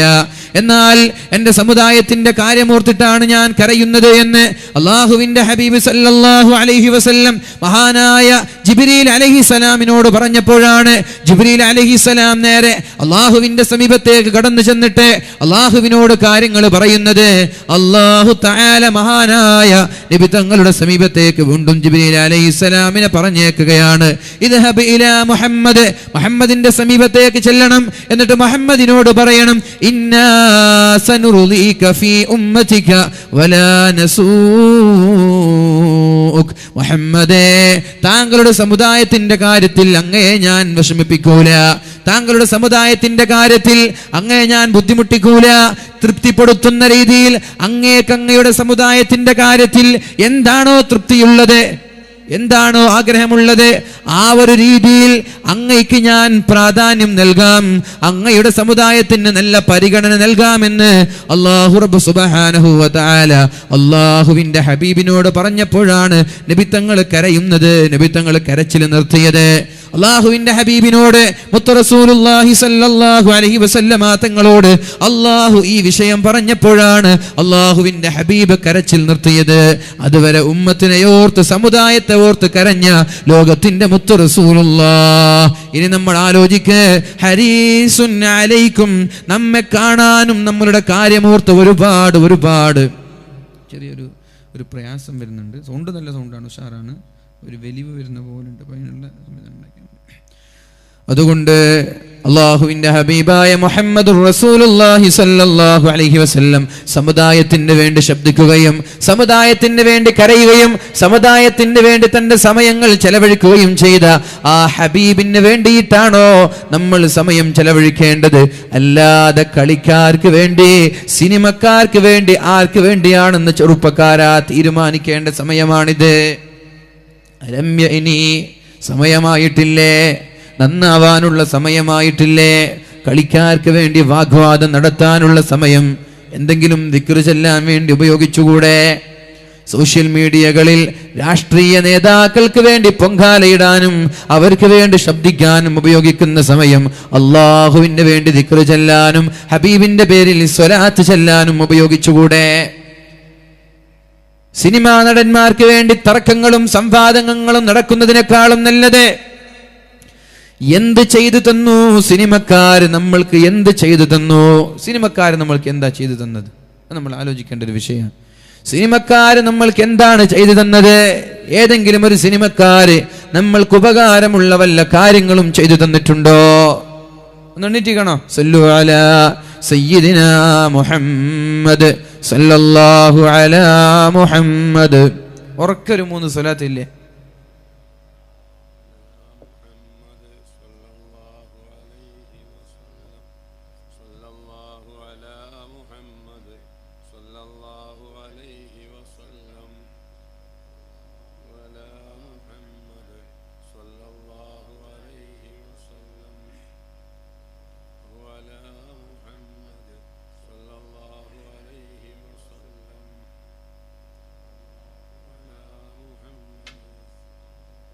അച്ചടക്കമുള്ള നാട്ടുകാരാണല്ലോ. 3 സ്വലാത്ത് എന്ന് പറഞ്ഞാൽ 3 സ്വലാത്ത് അല്ലേ? അൽഹംദുലില്ലാഹ്. അള്ളാഹു നമ്മൾ ചൊല്ലിയ സ്വലാത്തുകളൊക്കെ അള്ളാഹുവിൻ്റെ ഹബീബിൻ്റെ റൗളയിൽ അള്ളാഹു എത്തിച്ചു കൊടുക്കുമാറാവട്ടെ. ഞാൻ പറഞ്ഞു വരുന്ന വിഷയം, നമ്മൾ ആരെ സ്നേഹിക്കുന്നുണ്ടെങ്കിൽ അതിന് പ്രത്യേകമായൊരു കാരണമാണ്. എൻ്റെ ചെറുപ്പക്കാരെ വളരെ വ്യക്തമായി ശ്രദ്ധിക്കണം. സോഷ്യൽ മീഡിയകളൊക്കെ ഉപയോഗിക്കുന്ന ആളുകൾ ആവശ്യമില്ലാതെ രാഷ്ട്രീയക്കാർക്ക് വേണ്ടി, രാഷ്ട്രീയ നേതാക്കൾക്ക് വേണ്ടി വോട്ട് ചെയ്യുന്നതും ഒരു പ്രസ്ഥാനത്തിൻ്റെ കൂടെ നിൽക്കുന്നതൊക്കെ ഒരു ആവേശമാണ്. നല്ല ആളുകളെ നോക്കി അവരുടെ കൂടെ നിൽക്കുന്നതും അവർക്ക് വേണ്ടി വോട്ട് ചെയ്യുന്നതൊക്കെ നമ്മുടെ ധർമ്മമാണ്. പക്ഷേ ഒരു രാഷ്ട്രീയക്കാരെ ദൈവസമാനമായി കാണുന്നത്, രാഷ്ട്രീയ നേതാക്കളെ, അവർ നമ്മൾക്ക് വേണ്ടി എന്ത് ചെയ്തു തന്നു, അത് ആലോചിക്കേണ്ട വിഷയമാണ്. സിനിമാ നടന്മാർ, അവർക്ക് വേണ്ടിയിട്ട് സംവാദങ്ങൾ നടക്കുന്നില്ലേ? വാട്സപ്പ് ഗ്രൂപ്പുകളിൽ ഒരു സിനിമ പൊട്ടുമ്പോൾ മറ്റുള്ള ഫാൻസുകാരെ കരിവാരിത്തേക്കാനും അവരെ പരിഹസിക്കാനും അവരെ ഇകഴ്ത്താനും, ഏതെങ്കിലും ഒരു സിനിമ വിജയിച്ചാൽ, നമ്മൾ ഇഷ്ടപ്പെടുന്ന ആളുകളുടെ സിനിമ വിജയിക്കുമ്പോൾ അവർക്ക് വേണ്ടി പ്ലക്കാർഡുകളും ഫ്ലക്സുകളും പോസ്റ്ററുകളും വാഗ്വാദങ്ങളും നടത്തുക, ഇതൊക്കെ വിഡ്ഢിത്തരല്ലേ? നിർത്താനുള്ള സമയമായിട്ടില്ലേ? ഏതെങ്കിലും ഒരു കളിക്കാർ സെഞ്ചുറി അടിക്കുമ്പോൾ എൻ്റെ കളിക്കാരനാണെങ്കിൽ അതിങ്ങനെ ഫേസ്ബുക്കിലും ചങ്ങാതിമാരോടൊക്കെ പറഞ്ഞ് മസിൽ പിടിക്കുക, അവൻ സെഞ്ചുറി അടിച്ചു, പക്ഷെ നിനക്കെന്ത് കിട്ടി? ഏതെങ്കിലും ഒരു കളിക്കാരൻ ഗോൾ നേടിയപ്പോൾ, അല്ലെങ്കിൽ ഏതെങ്കിലും ഒരു രാജ്യക്കാരൻ തോറ്റുപോയപ്പോൾ നമ്മൾക്കതുകൊണ്ട് എന്ത് നേട്ടമാണ് ഉണ്ടായത്? അവരെ നമ്മൾക്ക് വേണ്ടി എന്ത് ചെയ്തു തന്നു എന്ന് ആലോചിക്കണം. വിഡ്ഢികളുടെ ലോകത്ത് ജീവിക്കരുത് അല്ലേ? IPL വന്നപ്പോൾ 10-15 ടീമുകൾ, ആ ടീമുകൾക്ക് കുറച്ച് ആളുകൾ ഫാൻസാണ്. അവർ 1000, 2000, 3000 ഒക്കെ ചിലവഴിച്ചിട്ട് അവരെ ഫോട്ടോ വെച്ചിട്ട് ഫ്ലക്സ് നാട്ടിൽ വെക്കാം. ഇനി ഫുട്ബോൾ വേൾഡ് കപ്പ് വരാൻ, അപ്പോൾ ഉണ്ടാകും ബ്രസീലിൻ്റെ ഫ്ലക്സ്, അതിൽ കുറേ കളിക്കാർ, ഇങ്ങനെ ഡയലോഗുകൾ. കുറച്ച് കഴിഞ്ഞിട്ട് അർജൻറ്റീനൻ്റെ ഫ്ലക്സ് വേറെ, ഇങ്ങനെ ഓരോ രാജ്യത്തിൻ്റെ ഫ്ലക്സ്. ഇവർ നമ്മൾക്ക് വേണ്ടി എന്ത് ചെയ്ത് തന്നു എന്ന് നിങ്ങൾ ആലോചിക്കണം. എന്ത് ചെയ്തു തന്നു? നമ്മുടെ വിലപ്പെട്ട സമയം നഷ്ടപ്പെടുത്തി എന്നല്ലാതെ സമുദായത്തിനോ നാട്ടിനോ രാജ്യത്തിനോ ലോകത്തിനോ ഇവരുടെ സംഭാവന എന്ത്? എന്തിനാണ് വിഡ്ഢികളാവുന്നത്? നമ്മൾ ആരെയെങ്കിലും സ്നേഹിക്കുന്നുവെങ്കിൽ നമ്മൾക്ക് വല്ലതും ചെയ്തു തന്ന ആളുകൾക്കല്ലേ പരോപകാരം ചെയ്യേണ്ടത് അല്ലേ? നിങ്ങൾ ആലോചിക്കേണ്ട വിഷയമാണ്. പലപ്പോഴും പുച്ഛം തോന്നിയിട്ടുണ്ട് ഈ ജനങ്ങളുടെ ഈ വിഡ്ഢിത്തരങ്ങൾ, ജനങ്ങളുടെ ഈ ബുദ്ധി പണയം വെച്ച ഈ ഒരു അവസ്ഥ പലപ്പോഴും വിഷമം തോന്നിക്കാറുണ്ട്. ഞാൻ നിങ്ങൾ കളികൾ കാണുന്നതോ അല്ലെങ്കിൽ അതിൻ്റെ സ്കോറുകൾ അറിയുന്നതോ അതിൻ്റെ വാർത്തകൾ വായിക്കുന്നതോ ഒന്നുമല്ല ഞാൻ പറയുന്നത്. അതൊരു പക്ഷേ സ്പോർട്സിനോട് താല്പര്യമുള്ള ആളുകളുണ്ടാകും, രാഷ്ട്രീയം താല്പര്യമുള്ള ആളുകളുണ്ടാകും, അവരാ വിഷയങ്ങളിൽ ശ്രദ്ധയുണ്ടാകും, അതൊന്നുമല്ല ഞാൻ പറയുന്നത്. പക്ഷേ അതിനൊക്കെ പുറമെ ഇതിൻ്റെ അഡിക്ഷൻ, കളിയുടെ അഡിക്ഷൻ, സിനിമയുടെ അഡിക്ഷൻ, കഞ്ചാവിന് അഡിക്റ്റ് ആവുന്നത് പോലെ സിനിമയ്ക്ക് അഡിക്റ്റ് ആകുന്നവരുണ്ട്, കള്ളിന് അഡിക്റ്റ് ആകുന്നത് പോലെ കളികൾക്ക് അടിമപ്പെടുന്നവരുണ്ട്. ഇത് ഭ്രാന്താണ്. ഇത് ഒരു പറ്റം കൊമാല പോലെ ഭ്രാന്തന്മാരുടെ ലോകത്ത് ജീവിക്കുന്ന ആളുകളായി മാറരുത്. ആലോചിക്കുക, അവരെന്ത് ചെയ്തു തന്നു? ഒന്നും ചെയ്തു തന്നിട്ടില്ല. നമ്മുടെ ഉള്ള സമയവും സമ്പത്തും അപഹരിച്ചു എന്നല്ലാതെ ഒരു ചുക്കും അവർ ചെയ്തു തന്നിട്ടുമില്ല, ഇനി ചെയ്തു തരൂല്ല. അത് നമ്മൾ മനസ്സിലാക്കാം. എന്നാൽ അള്ളാഹുവിൻ്റെ ഹബീബ് സല്ലല്ലാഹു അലൈഹി വസല്ലം നമ്മൾക്ക് ചെയ്തു തന്നത് എന്താ ചെയ്തു തന്നത്? ഈസാ നബി അലൈഹിസ്സലാമും ഇബ്രാഹിം നബി അലൈഹിസ്സലാമും തൻ്റെ സമുദായത്തിൻ്റെ കാര്യം ഓർത്തിട്ട് അള്ളാഹുവിനോട് ദുആ ചെയ്യാത്ത സമയത്ത് നബി തങ്ങൾ അള്ളാഹുവിനോട് കരഞ്ഞിട്ട് കൈകൾ ഉയർത്തിയത് എന്തിനാണ്? ഉമ്മത്തി ഉമ്മത്തി ഉമ്മത്തി, അള്ളാഹുവേ എൻ്റെ സമുദായം, എൻ്റെ സമുദായത്തെ നീ ശിക്ഷിക്കല്ല അല്ലാ, എൻ്റെ സമുദായത്തെ നീ വേദനിപ്പിക്കല്ല റബ്ബേ എന്ന് പറഞ്ഞിട്ട് ഫബകാ റസൂലുള്ളാഹ്, അള്ളാഹുവിൻ്റെ റസൂൽ കരഞ്ഞു പോയിട്ടുണ്ട്, നമ്മെ ഓർത്ത് കരഞ്ഞു പോവുകയാണ്. അസീസുൻ അലൈഹി മാ അനിത്തും, നമ്മൾക്കൊരു പ്രയാസം ഉണ്ടാകുമ്പോൾ അള്ളാഹുവിൻ്റെ ഹബീബിന് പ്രയാസം തോന്നുകയാണ്. ഞാൻ ചോദിക്കട്ടെ, നമ്മുടെ വീട്ടിൽ സാമ്പത്തികമായിട്ടൊന്നുമില്ല, ദാരിദ്ര്യമാണ്. നമ്മൾ ഈ സംവാദം നടത്തുന്ന ഏതെങ്കിലും ഒരു കളിക്കാരൻ വന്നിട്ട് എൻ്റെ ഫാനാണല്ലോ, എൻ്റെ ആരാധകനാണല്ലോ, ഒരു 10 ലക്ഷം കൊടുത്ത് സംരക്ഷിക്കുക. ഏതെങ്കിലും ഒരു ആരാധകൻ തിരിഞ്ഞു നോക്കുമോ? ഓട്ടോഗ്രാഫിന് പോയാൽ വരെ മുഖത്തേക്ക് ഇടിച്ച് തള്ളി മാറ്റുന്ന നടന്മാരും നടിമാരുമാണ് കളിക്കാരുകളൊക്കെ എല്ലാവരും. എന്നാൽ ഹബീബ് ചെയ്തതെന്ത്? ഈ ഹബീബിനെ എല്ലാം നമ്മൾ സ്നേഹിക്കേണ്ടത്. ഇൻകാന ഹുബ്ബുക സാദിഖൻ ലഅതഅതഹു ഇന്നൽ മുഹിബ്ബ ലിമൻ യുഹിബ്ബു യുതീഉ. ചെറുപ്പക്കാരാ, ഇൻകാന ഹുബ്ബുക സാദിഖൻ ലഅതഅതഹു, നീ പറയുന്നുണ്ട് എനിക്കെൻ്റെ ഹബീബാണ് കരള്, എൻ്റെ ചങ്കാണ്, എൻ്റെ കരളാണ്, എൻ്റെ എല്ലാമാണ് എൻ്റെ മുത്ത് റസൂലുള്ളാഹ് എന്ന് നീ പറയുന്നുണ്ടെങ്കിൽ ഞാൻ നിന്നോട് ചോദിക്കട്ടെ, ഇൻകാന ഹുബ്ബുക സാദിഖൻ ലഅതഅതഹു, നിന്റെ ഹബീബിനോടുള്ള സ്നേഹം യാഥാർത്ഥ്യമാണെങ്കിൽ ഹബീബ് പറഞ്ഞതുപോലെ നീ ജീവിക്കൂലേ? ഹബീബ് പറഞ്ഞതുപോലെ ജീവിക്കൂലേ? കളിക്കാരന്റെ ഹെയർ സ്റ്റൈല് മാറുമ്പോൾ അതേ രീതിയിൽ നമ്മുടെ ഹെയർ സ്റ്റൈല് മാറുന്നുണ്ടല്ലോ. കളിക്കാരന്റെ താടിയും മീശയും മാറുമ്പോ നമ്മുടെ താടിയും മീശയും മാറുന്നുണ്ടല്ലോ. അവന്റെ ജേഴ്സിയുടെ കളറ് നമ്മളും ധരിക്കാറുണ്ടല്ലോ. അവൻ അഭിനയിക്കുന്ന പരസ്യങ്ങളുടെ ഉൽപ്പന്നങ്ങൾ നമ്മൾ ഉപയോഗിക്കാറുണ്ടല്ലോ. കാരണം നിന്റെ സ്നേഹം, അവരോടുള്ള സ്നേഹം യാഥാർത്ഥ്യമാണ്, കപട സ്നേഹമല്ല. നടന്മാരോടും കളിക്കാരോടും സെലിബ്രിറ്റികളോടുമുള്ള സ്നേഹം യാഥാർത്ഥ്യമാണ്. ഒരു രാഷ്ട്രീയക്കാരൻ വിജയിക്കുമ്പോ ഊണില്ലാതെ ഉറക്കില്ലാതെ വിശ്രമമില്ലാതെ റോഡിന്റെ ഇരുസ്ഥലങ്ങളിൽ റോഡിന്റെ ഇരുവശങ്ങളിലായി പതാകകൾ പിടിച്ചു നീ ആഹ്ലാദം പ്രകടിപ്പിക്കുന്നുണ്ടെങ്കിൽ ആ രാഷ്ട്രീയക്കാരനോടുള്ള നിന്റെ സ്നേഹം യാഥാർത്ഥ്യമാണ്, കപട സ്നേഹമല്ല. അതുകൊണ്ടാണ് ഉമ്മ വിളിച്ചാലും ചങ്ങാതിമാര് വിളിച്ചാലും ഉപ്പമാര് വിളിച്ചാലും ജോലിയെല്ലാം ഒഴിവാക്കി റിസൾട്ട് എണ്ണുന്ന സമയത്ത് കാത്തിരിക്കുന്നത് അല്ലേ? എന്നാ നബി തങ്ങൾ പറഞ്ഞു, മോനെ സുബഹി നിസ്കരിക്കണം, നീ കാത്തിരിക്കാറുണ്ടോ? ബക്കറ്റ് വരുന്നുണ്ട്. നമ്മുടെ ഫതീഹ് എന്ന് പറയുന്ന ചെറുപ്പക്കാരൻ, അവൻ്റെ ഉപ്പ ഗൾഫിൽ വെച്ചതാ, ഗൾഫിൽ വെച്ചിട്ട് ഇവിടെ പറഞ്ഞിട്ട് പോയിട്ടുണ്ട്. അപ്പോൾ അവന് ഈ വെക്കേഷനിൽ അധ്വാനിച്ച് അതിൽ നിന്ന് നല്ലൊരു തുക ഉപ്പയുടെ ഖബറിനും സ്വർഗീയമാകാൻ വേണ്ടിയിട്ട് ഇവിടെ നേർച്ചയാക്കിയിട്ടുണ്ട്. അൽഹംദുലില്ലാഹ്, നല്ലൊരു തുകയിട്ട് എല്ലാവരും സഹായിക്കുക. നമ്മുടെ പ്രവർത്തനങ്ങളൊക്കെ നമ്മൾക്കറിയാലോ അല്ലേ? വീട് കെട്ടിച്ചു കൊടുക്കുക, വീടില്ലാത്ത ആളുകൾക്ക് വീട് വെച്ച് കൊടുക്കുക. ഒരു GCC അംഗം പ്രത്യേകമായി ദുആ ചെയ്യാൻ 7000 രൂപ. അൽഹംദുലില്ലാഹ്, അല്ലാഹുവേ സ്വീകരിക്കണേ റബ്ബേ, അല്ലാഹുവേ അവരുടെ ജോലിയിൽ ബറക്കത്ത് ചെയ്യണേ അല്ലാ, അല്ലാഹുവേ ഐശ്വര്യം നൽകണേ അല്ലാ. പ്രവാസികളായ ഒരുപാട് ആളുകളുണ്ട്. എനിക്കവിടെ പ്രവാസ ജീവിതത്തെ കുറിച്ചിട്ട് പ്രസംഗിക്കാനുണ്ടായിരുന്നു. അപ്പോൾ ഞാൻ ജുനീദ് ഖാടാണ് പുള്ളി കാര്യങ്ങൾ അന്വേഷിച്ചത്. എന്താണ് സംഭവം? ജുനീദിക്ക് ഓരോ കാര്യങ്ങൾ വിശദീകരിച്ച് തന്നു ഗൾഫിൽ പോയപ്പോൾ.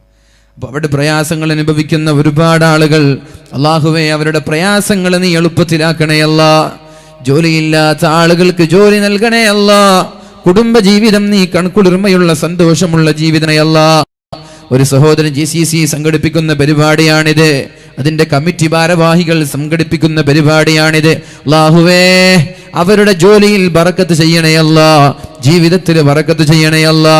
ഈ 7000-ന് പകരം 70,000-ങ്ങളും 7 ലക്ഷങ്ങളുമായി അവരുടെ ബിസിനസ്സിലും ജോലിയിലും നീ ബറക്കത്ത് നൽകി നീ ഈ ദുനിയാവിൽ തന്നെ പകരം നൽകണമേ അല്ലാ. അതുകൊണ്ട് എൻ്റെ പ്രിയപ്പെട്ട സഹോദരങ്ങൾ, നമ്മുടെ സംഭാവനകൾ നഷ്ടമല്ല. 10ഉം 20ഉം കൊടുത്ത് പുച്ഛിക്കരുത്. 10ഉം 20ഉം കൊടുത്ത് നമ്മൾ ഇതിനെ നിസ്സാരമായി കാണരുത്. ഇഷ്ടമില്ലാത്ത നോട്ടുകൾ കൊടുക്കരുത്, ആർക്കും വേണ്ടാത്തത് കൊടുക്കരുത്. മഹാനായ ഇബ്നു മസ്ഊദ് റളിയല്ലാഹു അൻഹു പറയുമായിരുന്നു, കീറിയ കുപ്പായം സ്വതക്ക നൽകാൻ എനിക്ക് മടിയാണ്. നമ്മൾ അങ്ങനെയല്ലേ നൽകുക? വീട്ടിലേക്ക് ഒരു ബെഗർ വന്നാൽ അലമാര ഇങ്ങനെ തെരഞ്ഞിട്ട് പഴയ കുപ്പായം എടുത്ത് കൊടുക്കും അല്ലേ? സാരിയൊക്കെ ഇട്ടിട്ടിട്ട് തേഞ്ഞ സാരി, പാൻറ്റാണെങ്കിൽ ഓട്ടാവാൻ ഇനി ബാക്കിയില്ല, ടീഷർട്ടാണെങ്കിൽ അങ്ങ് കറ പിടിച്ച് പോയിട്ടുണ്ട്. അങ്ങനെയുള്ള കുപ്പായം നമ്മൾ കൊടുക്കുക. പക്ഷെ മഹാനായ ഇബ്നു മസ്ഊദ് റളിയല്ലാഹു അൻഹു പറയുന്നുണ്ട്, എനിക്കിങ്ങനെയുള്ള തേഞ്ഞു പോയ പഴയ കുപ്പായം സ്വതക്ക നൽകാൻ എനിക്ക് നാണമാണ്, എനിക്ക് നാണക്കേടാണ്. 10 രൂപ 20 രൂപ ഒക്കെ കൊടുക്കാൻ നാണക്കേടാണ് അല്ലേ? എന്തേന്ന് ചോദിച്ചു. അൽഹംദുലില്ലാഹ്, വേറെ 2 പ്രവർത്തകർ 10,000 വെച്ച് തന്നിട്ടുണ്ട്. അല്ലാഹുവേ സ്വീകരിക്കണേ അല്ലാ, അർഹമായ പ്രതിഫലം നീ നൽകണമേ അല്ലാ. മഹാനായ ഇബ്നു മസ്ഊദ് റളിയല്ലാഹു അൻഹു പറയാണ്, നാളെ മരിച്ച് മഹ്ശറ വൻസഭയിലെത്തുമ്പോ കോടാനകോടി ആളുകളുടെ മുമ്പിൽ അല്ലാഹു ഹിസാബിന് വേണ്ടി, വിചാരണയ്ക്ക് വേണ്ടി നിർത്തുമ്പോ ഓരോ ആളുകളുടെ നന്മയും തിന്മയും അല്ലാഹു പറയൂലേ, വമൻ യഅമൽ മിസ്ഖാല ദർറത്തിൻ ഖൈറൻ യറഹ് വമൻ യഅമൽ മിസ്ഖാല ദർറത്തിൻ ശർറൻ യറഹ്. ഒരണുമണി തൂക്കം നന്മ ചെയ്താൽ അത് നാളെ അല്ലാഹുവിന്റെ കോടതിയിൽ കാണൂലേ? കീറിയ കുപ്പായം കൊടുത്താലും അല്ലാഹുവിന്റെ കോടതിയിൽ കാണും. ആർക്കും വേണ്ടാത്ത 10ന്റെയും 20ന്റെയും നോട്ട് കൊടുത്താലും കാണും. വമൻ യഅമൽ മിസ്ഖാല ദർറഹ്, ഒരണുമണി തൂക്കം നന്മ ചെയ്താൽ ഇനി ആരും കാണാതെ ബക്കറ്റ് വരുമ്പോൾ 1 രൂപയുടെ കോയിൻ ഇട്ടാലും അതൊക്കെ നാളെ കണ്ടുമുട്ടാൻ പോവാണ്. അതിനുള്ള പ്രതിഫലം നാളെ ലഭിക്കുമെന്ന് ഉറപ്പാണ്. പക്ഷേ കോടാനകോടി ആളുകളുടെ മുമ്പിൽ അല്ലാഹു വിളിക്കൂലേ, സഈദ്. ഇന്നാലെന്ന പരിപാടിക്ക് ബക്കറ്റ് വന്നപ്പോ 10 രൂപ ആൾക്കാരെ മുമ്പിലാ പറയാ, 10 രൂപ കൊടുത്തിട്ടുണ്ട്. അപ്പോൾ ആൾക്കാർ നോക്കും, ഈ ഇത്ര വലിയ മുതലാളിയായിട്ട് 10 രൂപേൻ്റെ ബക്കറ്റിലിട്ടത് അതൊരു നാണക്കേടല്ലേ. അതുകൊണ്ട് കീറിയ കുപ്പായം കൊടുത്താൽ പറയും സഈദ് ഇബ്നു മസ്ഊദ് ഒരു കീറിയ കുപ്പായം. ആൾക്കാരുടെ മുമ്പിൽ അത് ഷെയ്മല്ലേ. അതുകൊണ്ട് കീറിയ കുപ്പായം, പഴയ കുപ്പായം ഒന്നും ഞാൻ സ്വതക കൊടുക്കൂല.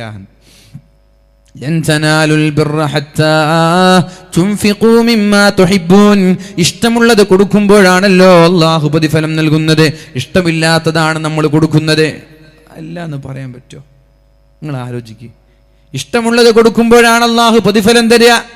വീട്ടിലേക്ക് കുപ്പായം തരുമോ, വസ്ത്രം തരുമോ എന്ന് പറഞ്ഞ് ആരെങ്കിലും വന്നാൽ ഏറ്റവും ഇഷ്ടമുള്ള സാരി എടുത്ത് കൊടുക്കുന്ന ഉമ്മമാരി സദസ്സിലുണ്ടോ? നല്ല കുപ്പായം, നല്ല ടീഷർട്ട് അതെടുത്തു കൊടുക്കുന്ന ഏതെങ്കിലും ഒരു ചെറുപ്പക്കാരൻ ഈ സദസ്സിലുണ്ടോ? വീട്ടിലേക്ക് ആരെങ്കിലും വല്ലതും തരണേ എന്ന് പറഞ്ഞാൽ പിരിവിന് വേണ്ടി വരുമ്പോ 2000-ന്റെയും 500-ന്റെയും 100-ന്റെയും 10-ന്റെയും 50-ന്റെയും നോട്ടുകൾ ഉണ്ടാകുമ്പോ ഇഷ്ടമുള്ള നോട്ടെടുത്ത് കൊടുക്കുന്ന എത്ര പേര് ഈ സദസ്സിലുണ്ട്? ഇഷ്ടമുള്ള നോട്ട് 2000 എന്നത് ഉറപ്പാണ്. എല്ലാവർക്കും ഇഷ്ടമുള്ള നോട്ട് 2000 രൂപ ആയിരിക്കും. 10 രൂപ ഇഷ്ടമുള്ള ഇവിടെ ഉണ്ടോ? ഒന്ന് കൈ പൊക്കിയേ. 10 രൂപ ഇഷ്ടമുള്ള ആളുകൾ ആരെങ്കിലും ഇവിടെ ഉണ്ടോ? കൈ പൊക്കിയാൽ ശമ്പളം എത്ര കിട്ടുവേ? 10 രൂപ ഇഷ്ടമുള്ള ആരും ഇവിടെ ഉണ്ടാവില്ല. ഏതെങ്കിലും ഏറ്റവും ഇഷ്ടപ്പെട്ട നോട്ട് ഏതാ? എന്നാൽ 2000 രൂപ അത് തന്നെ കൊടുത്തേക്ക്. ബക്കറ്റ് വരുമ്പോ തന്നെ ഇട്ടേക്ക്. ലൻ തനാലുൽ ബിർറ ഹത്താ തുൻഫിഖൂ മിമ്മാ തുഹിബ്ബൂൻ. ഇഷ്ടമുള്ളത് കൊടുക്കുമ്പോഴാണ് അല്ലാഹു പ്രതിഫലം നൽകുന്നതെന്ന് പരിശുദ്ധ ഖുർആൻ പറയുമ്പോ തന്റെ ഏറ്റവും മൂല്യമുള്ള, ഏറ്റവും ഇഷ്ടപ്പെട്ട ബൈറുഹാ തോട്ടം മഹാനായ ത്വൽഹ റളിയല്ലാഹു അൻഹു അല്ലാഹുവിന്റെ ഹബീബിന് പോയി നൽകിയില്ലേ? ഇതാണ് ഞാൻ ചർച്ച ചെയ്തിട്ടുണ്ട്. ൾക്ക് ഖുർആൻ കൊണ്ട് പരിവർത്തനം ഉണ്ടായിട്ടുണ്ട്. നമ്മൾ ഖുർആൻ ഓതുക മാത്രമാണ്, നമ്മൾ ഖുർആൻ മനഃപ്പാഠമാക്കുക മാത്രമാണ്, ഖുർആൻ കൊണ്ട് അമൽ ചെയ്യുന്നില്ല. പഴയകാല സ്വഹാബാക്കൾക്ക് ഖുർആൻ മനഃപ്പാഠമാക്കാൻ ഒരുപാട് പ്രയാസമുണ്ടായിരുന്നു. സൂറത്തുൽ ബഖറ മനഃപ്പാഠമാക്കാൻ മഹാനായ ഉമർ ഇബ്നുൽ ഖത്താബ് റളിയല്ലാഹു അൻഹു 12 വർഷം എടുത്തിട്ടുണ്ട്. ആ സൂറത്തുൽ ബഖറ മനഃപ്പാഠമാക്കിയപ്പോ ഒരു ആടിനെ അറുത്തു കൊടുത്തിട്ടുണ്ട് മഹാനായ ഉമർ ഇബ്നുൽ ഖത്താബ് റളിയല്ലാഹു അൻഹു. അതുകൊണ്ട് തന്നെയാണ് ഇബ്നു മസ്ഊദ് റളിയല്ലാഹു അൻഹു പറഞ്ഞത്, ഇന്നാ സഅബ അലൈനാ ഹിഫ്ളുൽ ഖുർആൻ. ഖുർആൻ മനഃപ്പാഠമാക്കാൻ ഞങ്ങൾക്ക് ഒരുപാട് പ്രയാസമുണ്ടായിരുന്നു. വസഹുല അലൈനൽ അമലു ബിഹി. എന്നാൽ ഖുർആൻ പറയുന്നത് പോലെ പ്രവർത്തിക്കാൻ ഞങ്ങൾക്ക് യാതൊരു പ്രയാസമുണ്ടായിട്ടില്ല, വളരെ എളുപ്പമായിരുന്നു. ഖുർആൻ മനഃപ്പാഠമാക്കാൻ ഞങ്ങൾക്ക് വലിയ പ്രയാസമായിരുന്നു, എന്നാൽ ഖുർആനിലുള്ളതുപോലെ അമൽ ചെയ്യാൻ ഒരു പ്രയാസം ഉണ്ടായിട്ടില്ല. ശേഷമുള്ള സമയത്ത് ഈ സമുദായത്തിൽ ഇനി ആളുകൾ വരാനുണ്ട്, ചില ആളുകൾ വരാനുണ്ട്. യസ്ഹുലു അലൈഹിം ഹിഫ്ളുൽ ഖുർആൻ. ഖുർആൻ മനഃപ്പാഠമാക്കാൻ അവർക്ക് വളരെ എളുപ്പമായിരിക്കും. വയസ്ഉബു അലൈഹിമുൽ അമലു ബിഹി. ഖുർആൻ കൊണ്ട് അമൽ ചെയ്യാൻ അവർക്ക് പ്രയാസമായിരിക്കും. ഇത് യാഥാർത്ഥ്യമല്ലേ? ഇത് യാഥാർത്ഥ്യമല്ലേ? എത്രയെത്ര ഹാഫിലുകളാണ് നാട് നീളെ ഇറങ്ങുന്നത്. 6 മാസം കൊണ്ട് ഹാഫിൽ, 3 മാസം കൊണ്ട് ഹാഫിലായി, 1.5 വർഷം കൊണ്ട് ഹാഫിലായി. ഉമർ ഇബ്നുൽ ഖത്താബ് റളിയല്ലാഹു അൻഹു സൂറത്തുൽ ബഖറ പഠിച്ചത് 12 വർഷം എടുത്തിട്ടാ. 1.5 വർഷം കൊണ്ട് ഖുർആൻ മൊത്തം മനഃപ്പാടാക്കുക. പക്ഷേ അവർക്ക് ഖുർആനിന്റെ ആയത്ത് കേൾക്കുമ്പോൾ മാറ്റം ഉണ്ടായിട്ടുണ്ട്, അവർ അമൽ ചെയ്തിട്ടുണ്ട്. ലൻ തനാലുൽ ബിർറ ഹത്താ തുൻഫിഖൂ മിമ്മാ തുഹിബ്ബൂൻ. ഏറ്റവും ഇഷ്ടമുള്ളത് കൊടുക്കുമ്പോഴാണല്ലോ അല്ലാഹു പ്രതിഫലം തരുന്നത്. അമൽ ചെയ്യുന്ന ആളുകളാണെങ്കിൽ ഈ ഒരു ആയത്ത് കേൾക്കുമ്പോൾ നമ്മുടെ ഏറ്റവും ഇഷ്ടമുള്ള മുതലെടുത്ത് ദീനിന് നമ്മൾ നൽകൂലേ? നമ്മൾ നൽകുന്നില്ല, നമ്മൾ അമൽ ചെയ്യുന്നില്ല. ആകെ ഖുർആൻ ഓതല് മാത്രമാണ്, ഖുർആൻ മനഃപ്പാഠമാക്കല് മാത്രമാണ് അല്ലേ? അങ്ങനല്ലേ സംഭവം? അങ്ങനെ നിങ്ങൾ പറയും അല്ലേ? അങ്ങനെ തന്നെയാണ്. അതുകൊണ്ട് എവിടെയായാലും പോക്കറ്റിൽ ഇഷ്ടമുള്ളത് കൊടുക്കുക. പക്ഷെ 10,000 രൂപയൊക്കെ പോക്കറ്റിൽ ഉണ്ടാകും, അത് മുഴുവനും കൊടുക്കണമെന്ന് ഞാൻ പറയുന്നില്ല. ആ പോക്കറ്റിലുള്ളതിൽ നിന്ന് ഇഷ്ടമുള്ളൊരു നോട്ടെടുത്ത് കൊടുക്കാനാണ് ഞാൻ പറയുന്നത്. പിരിവിന് വന്നാൽ അങ്ങനെ തന്നെ. എന്ത് വിഷയമാണെങ്കിലും ഇഷ്ടമുള്ളത് നമ്മൾ കൊടുക്കുമ്പോഴാണ് അല്ലാഹു പ്രതിഫലം തരുന്നത്. ഏതായാലും ബക്കറ്റൊക്കെ പോയി കഴിഞ്ഞ് ഇനിയിപ്പോൾ നിങ്ങൾ കൊടുക്കാനൊന്നുമില്ല അല്ലേ? ബക്കറ്റൊക്കെ കഴിഞ്ഞ് അവിടെ സംഘാടകർ രസം. അപ്പോൾ നാളെ വേണ്ടി ഇത് പറഞ്ഞുള്ളൂ. ഇൻഷാ അല്ലാഹ് അല്ലാഹു തൗഫീഖ് നൽകുമാറാവട്ടെ. ഞാൻ ഒരുപാട് സമയം അതിനു വേണ്ടി ഉപയോഗിക്കുന്നില്ല. നമ്മൾ ചർച്ച ചെയ്തു വന്നത് ഉമ്മമാരെ സ്നേഹിക്കാൻ കാരണമുണ്ട്, ഉപ്പമാരെ സ്നേഹിക്കാൻ കാരണമുണ്ട്, ഭർത്താക്കന്മാരെ സ്നേഹിക്കാൻ കാരണമുണ്ട്, ഭാര്യമാരെ സ്നേഹിക്കാൻ കാരണമുണ്ട്, മക്കളെ സ്നേഹിക്കാൻ കാരണമുണ്ട്. എന്നാൽ ഈ സിനിമാ നടന്മാരെ സ്നേഹിക്കാൻ എന്ത് കാരണമാണ് നിങ്ങൾക്ക് പറയാനുള്ളത്? ഈ കളിക്കാരെ സ്നേഹിക്കാൻ എന്ത് കാരണമാണ് നിങ്ങൾക്ക് പറയാനുള്ളത്? നിങ്ങൾക്ക് വേണ്ടി അവരെന്ത് ചെയ്തു? അതാണ് നിങ്ങൾ ആലോചിക്കേണ്ടത്. നിങ്ങൾക്ക് വേണ്ടി അവരെന്ത് ചെയ്തു ആലോചിച്ചിട്ടുണ്ടോ? നിങ്ങൾക്ക് വേണ്ടി അവരെന്ത് ചെയ്തു എന്നാണ് നിങ്ങൾ ആലോചിക്കേണ്ടത്. നിങ്ങൾ ഹബീബിനെയാണോ സ്നേഹിക്കേണ്ടത്, അല്ല ഈ സെലിബ്രിറ്റികളെയാണോ?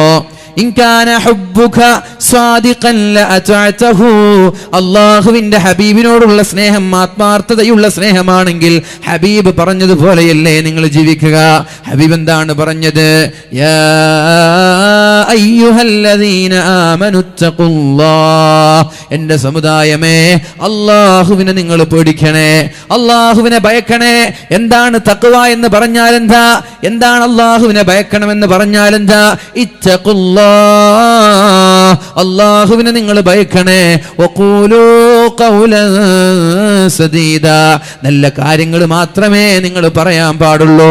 ചീത്ത വർത്തമാനങ്ങൾ പറയരുത്, ആവശ്യമില്ലാത്ത വർത്തമാനങ്ങൾ പറയരുത്, ഹറാമായ സംസാരങ്ങൾ സംസാരിക്കരുത്, ഹറാമ് കേൾക്കരുത്, ഹറാമായ ആഭാസത്തിന്റെ കഥകൾ, വ്യഭിചാരത്തിന്റെ കഥകൾ നിങ്ങൾ പറയരുത്. ഖൂലൂ ഖൗലൻ സദീദാ, നല്ല കാര്യങ്ങളെ നിങ്ങൾ സംസാരിക്കാൻ പാടുള്ളൂ. എന്നിട്ട് അല്ലാഹുവിന്റെ യാ അയ്യുഹല്ലദീന ആമനുത്തഖുല്ലാഹ് വഖൂലൂ ഖൗലൻ സദീദൻ യുസ്ലിഹ് ലക്കും അഅമാലക്കും വയഗ്ഫിർ ലക്കും ദുനൂബക്കും. ഇങ്ങനെ ചെയ്താൽ മാത്രമേ അല്ലാഹു നിങ്ങളുടെ അമലുകൾ സ്വീകരിക്കുകയുള്ളൂ. വയഗ്ഫിർ ലക്കും ദുനൂബക്കും, നിങ്ങളുടെ പാപങ്ങൾ പൊറുക്കപ്പെടണമെങ്കിൽ അല്ലാഹുവിന് തഖ്വയുള്ളവരായി ജീവിക്കണം, അല്ലാഹുവിനെ പേടിക്കുന്നവരായി ജീവിക്കണം. കണ്ണു നിയന്ത്രിക്കാൻ അല്ലാഹു പറഞ്ഞിട്ടില്ലേ? ഖുല്ലിൽ മുഅ്മിനീന യഗുല്ലൂ മിൻ അബ്സാരിഹിം, മുഅ്മിനീങ്ങളായ ചെറുപ്പക്കാരാ, നിങ്ങളുടെ കണ്ണിനെ ഹറാമിൽ പോവാതെ സൂക്ഷിക്കണേ. ഖുല്ലിൽ മുഅ്മിനീന യഗുല്ലൂ മിൻ അബ്സാരിഹിം, ഓ സഹോദരാ, ചെറുപ്പക്കാരാ, അല്ലാഹുവിനെ കൊണ്ട് വിശ്വസിച്ചവരെ, ഹറാം കാണരുതേ, കണ്ണിനെ ഹറാമിൽ നിന്ന് നിയന്ത്രിക്കണേ. അതുപോലെ പെൺകുട്ടികളോടും പറഞ്ഞു, പെൺകുട്ടികളെ, നിങ്ങളും നിങ്ങളുടെ കണ്ണുകളെ നിയന്ത്രിക്കണേ. നിങ്ങൾ മുഖം മറച്ച് നടന്നാൽ പോരാ, കണ്ട ആണുങ്ങളെയൊക്കെ കാണുന്നവരിൽ നിങ്ങൾ പെടരുത്. ചെറുപ്പക്കാരാ, പെണ്ണുങ്ങളുള്ള സദസ്സിലേക്ക് നിങ്ങൾ പോവരുത്. ഇയ്യാകും വദ്ദുഖൂല അലൻ നിസാ, പെണ്ണുങ്ങളുള്ള സ്ഥലത്തേക്ക് നിങ്ങൾ പോവല്ലേ, അന്യ സ്ത്രീകളുള്ള സ്ഥലത്തേക്ക് നിങ്ങൾ പോവല്ലേ. അന്യ സ്ത്രീകൾ ഉണ്ടെങ്കിൽ അവിടെ നിന്ന് മാറി നിൽക്കണേ. പെണ്ണുങ്ങളോടും ആണുങ്ങളോടും പറയാണ് കണ്ണിനെ സൂക്ഷിക്കാൻ. കണ്ണിനെ സൂക്ഷിച്ചാലേ വ്യഭിചാരത്തിൽ നിന്ന് രക്ഷപ്പെടുകയുള്ളൂ. കണ്ണാണ് വ്യഭിചാരത്തിലേക്ക് കൊണ്ടുപോകുന്നത്. വ്യഭിചരിക്കല്ലേ എന്നല്ല പറഞ്ഞത്, വലാ തഖറബൂ ഇലസ്സിനാ, നിങ്ങൾ വ്യഭിചാരത്തിലേക്ക് അടുക്കരുതെന്നല്ല പറഞ്ഞത്. നമ്മുടെ വീട്ടിൽ വ്യഭിചാരം നടക്കുന്നില്ലേ? നമ്മുടെ വീട്ടിൽ ഏത് വീട്ടിലാണ് വ്യഭിചാരം നടക്കാത്തത്? ഏതെങ്കിലും വ്യഭിചാരത്തിന്റെ ഒരു അംശം വീട്ടിൽ നടക്കാത്ത വീടുകളെ കാണിച്ചു തരാൻ പറ്റുമോ? വ്യഭിചാരത്തിന്റെ ഓഹരി നടക്കാത്ത ഒരു വീട് കാണിച്ചു തരാൻ പറ്റുമോ? മോഷണത്തിന്റെ ഒരു ഓഹരി കാണിക്കാത്ത വീട്, നിങ്ങൾക്ക് മോഷണത്തിന്റെ ഒരു ഓഹരി ഇല്ലാത്ത ഏതെങ്കിലും ഒരു വീട് കാണിക്കാൻ പറ്റുമോ? പലിശയുടെ ഓഹരി ഇല്ലാത്ത ഏതെങ്കിലും ഒരു വീട് കാണിക്കാൻ പറ്റുമോ? സിനിമ കാണുന്ന വീട്, അത് വ്യഭിചാരത്തിന്റെ വീടല്ലേ? കാരണം കണ്ണുകൊണ്ടുള്ള വ്യഭിചാരം, സിനിമ ഹറാം കാണലല്ലേ? ഹറാമായ പെൺകുട്ടികളെ കാണുന്നത്, ഹറാമായ പുരുഷന്മാരെ കാണുന്നത്, ഔറത്ത് കാണുന്നത്. ഫുട്ബോൾ കളി എന്ന് പറയട്ടെ, ഫുട്ബോൾ കളി കാണുന്നവരുണ്ട്, പക്ഷേ ഹറാമല്ലേ കാണുന്നത്? ഔറത്ത് മറച്ചിട്ടല്ലല്ലോ കളി കളിക്കുന്നത്. കളി കാണുന്നത് തെറ്റാണോ അല്ലേ എന്നതല്ല ഇവിടുത്തെ ചർച്ച. ഔറത്ത് മറച്ചിട്ടുണ്ടോ കളിക്കാരതാണ് ഇവിടുത്തെ ചർച്ച. ഔറത്ത് മറച്ചിട്ടുണ്ടോ? ഒരാളുടെ ഫഖ്ദ് നോക്കരുത്, ഒരാളുടെ തൊടകൾ നോക്കുകയോ കാണിക്കുകയോ ചെയ്യരുത്. ആണുങ്ങളോടും പറഞ്ഞു, പെണ്ണുങ്ങളോടും പറഞ്ഞു, മറ്റൊരാളുടെ തൊടകൾ കാണിക്കുകയോ നോക്കുകയോ ചെയ്യാൻ പാടില്ല. എന്നാൽ ഒരു ഫുട്ബോൾ കളിക്കാരൻ എന്താണ് കാണുന്നത്? 22 ചെറുപ്പക്കാരുടെ തൊടകൾ അല്ലേ? ഹറാം. ഹറാമിന്റെ ഓഹരിയില്ലാത്ത വീടുകളുണ്ടോ? സിനിമ കാണുന്നവൻ, സീരിയൽ കാണുന്നവൻ കൂട്ടമായിരുന്നിട്ട് വ്യഭിചാരത്തിന്റെ ഓഹരി, കണ്ണുകൊണ്ടുള്ള വ്യഭിചാരം, കാതുകൊണ്ടുള്ള വ്യഭിചാരം, ആ വ്യഭിചാരം നമ്മുടെ വീടുകളിൽ നടന്നുകൊണ്ടിരിക്കുന്നുണ്ട്. ഇനി ചോദിക്കട്ടെ, ഹറാമായ ഭക്ഷണം നമ്മുടെ വീട്ടിലേക്ക് കടന്നു വരുന്നില്ലേ? ഏതെങ്കിലും ഒരു ടെക്സ്റ്റൈൽസ് തുടങ്ങുന്നവൻ, ഏതെങ്കിലും ഒരു ബിസിനസ് തുടങ്ങുന്നവൻ അവിടേക്കുള്ള സ്റ്റാഫുകളെ കൊണ്ടുവരുമ്പോൾ ചെറുപ്പക്കാരാണെങ്കിൽ സുന്ദരന്മാരായ ചെറുപ്പക്കാരെയാണ് സ്റ്റാഫുകളായി വെക്കുക. എന്തിനാണ് ഇങ്ങനെ വെക്കുന്നത്? നല്ല സുന്ദരികളായ പെണ്ണുങ്ങൾ ഈ ചെറുപ്പക്കാരെ കാണുമ്പോൾ ആകർഷിക്കപ്പെടാൻ വേണ്ടി നല്ല സുന്ദരന്മാരായ ചെറുപ്പക്കാരെ സെയിൽസ്മാനായി വെക്കുന്നത് ഹറാമല്ലേ? അവരുടെ ബിസിനസ്സിലും ഹറാമ് കൂടി കലർന്നില്ലേ? ഹറാമല്ലേ ഇത്? അല്ലെന്ന് പറയാൻ പറ്റുമോ? പ്രത്യേക നിബന്ധന തന്നെ ഉണ്ട്. ചില ടെക്സ്റ്റൈൽസുകളിൽ, ചില മാളുകളിലൊക്കെ ജോലി കിട്ടണമെങ്കിൽ എന്ത് വേണം? നല്ല സൗന്ദര്യമുള്ള ചെറുപ്പക്കാരെ വേണം. എന്തിനാണ് വെക്കുന്നത്? ജോലി എടുക്കുന്ന ചെറുപ്പക്കാരെ നോക്കി വെച്ചാൽ കുഴപ്പമില്ല, സൗന്ദര്യമുള്ള ചെറുപ്പക്കാരെ നോക്കി എന്തിനാണ് വെക്കുന്നത്? മറ്റുള്ള പെണ്ണുങ്ങളെ, സ്ത്രീകളെ ഇങ്ങോട്ട് ആകർഷിപ്പിക്കാൻ വിചാരം കൊണ്ട്, ഹറാം കൊണ്ടുള്ള സമ്പാദ്യമല്ലേ അത്? അതുപോലെ ഫീമെയിൽ സ്റ്റാഫാണെങ്കിൽ സുന്ദരികളായ പെണ്ണുങ്ങളെ തെരഞ്ഞു പിടിച്ചു വെക്കുന്നത് എന്തിനെ? ചെറുപ്പക്കാരാകർഷിക്കാൻ. ഇത് ബിസിനസിന്റെ ഒരു ട്രിക്കൊക്കെ ആയിരിക്കാം, പക്ഷേ അതിലുമില്ലേ വ്യഭിചാരത്തിന്റെ, ഹറാമിന്റെ ഓരോഹരി. നമ്മൾക്ക് ലഭിക്കുന്ന സമ്പാദ്യം ഹറാമിന്റെ ഓരോഹരിയിൽപ്പെട്ടില്ലേ? അല്ലേ? ഇന്നൊരാൾ പറഞ്ഞു, നമ്മുടെ നാടുകളിലൊക്കെ വളരെ പ്രശസ്തമായ ഒരു സ്ഥാപനം, ആ സ്ഥാപനത്തിൽ ഭക്ഷണം കഴിക്കാൻ പോയാൽ വലിയ വലിയ മുതലാളിമാരാണെങ്കിൽ ബില്ലിൽ അവർ ശ്രദ്ധിക്കൂലല്ലോ. മുതലാളിമാര് ബില്ല് ശ്രദ്ധിക്കൂലല്ലോ, അല്ലെ? മുതലാളിമാര് ബില്ലൊന്നും ശ്രദ്ധിക്കൂല. എത്രയാ? 2000 രൂപ എടുത്തു കൊടുക്കും. അങ്ങനെ കണക്കാക്കാൻ നിൽക്കില്ല. ഞങ്ങൾ ഇത്ര ചപ്പാത്തി കഴിച്ചിട്ടുള്ളൂ, ഇത്ര ഷവായ കഴിച്ചിട്ടുള്ളൂ, ഇത്ര ജ്യൂസ് കുടിച്ചിട്ടുള്ളൂ, ഒന്നും നോക്കൂല. 2000 എടുത്തു കൊടുത്തു. ഇങ്ങനെയുള്ള മുതലാളിമാർ വരുമ്പോ ഒരു 100-200 രൂപ ബില്ലിൽ കൂട്ടിയിട്ട് കൊടുക്കുക. ഹറാമല്ലേ? ഹറാമായ സമ്പാദ്യമല്ലേ അത്?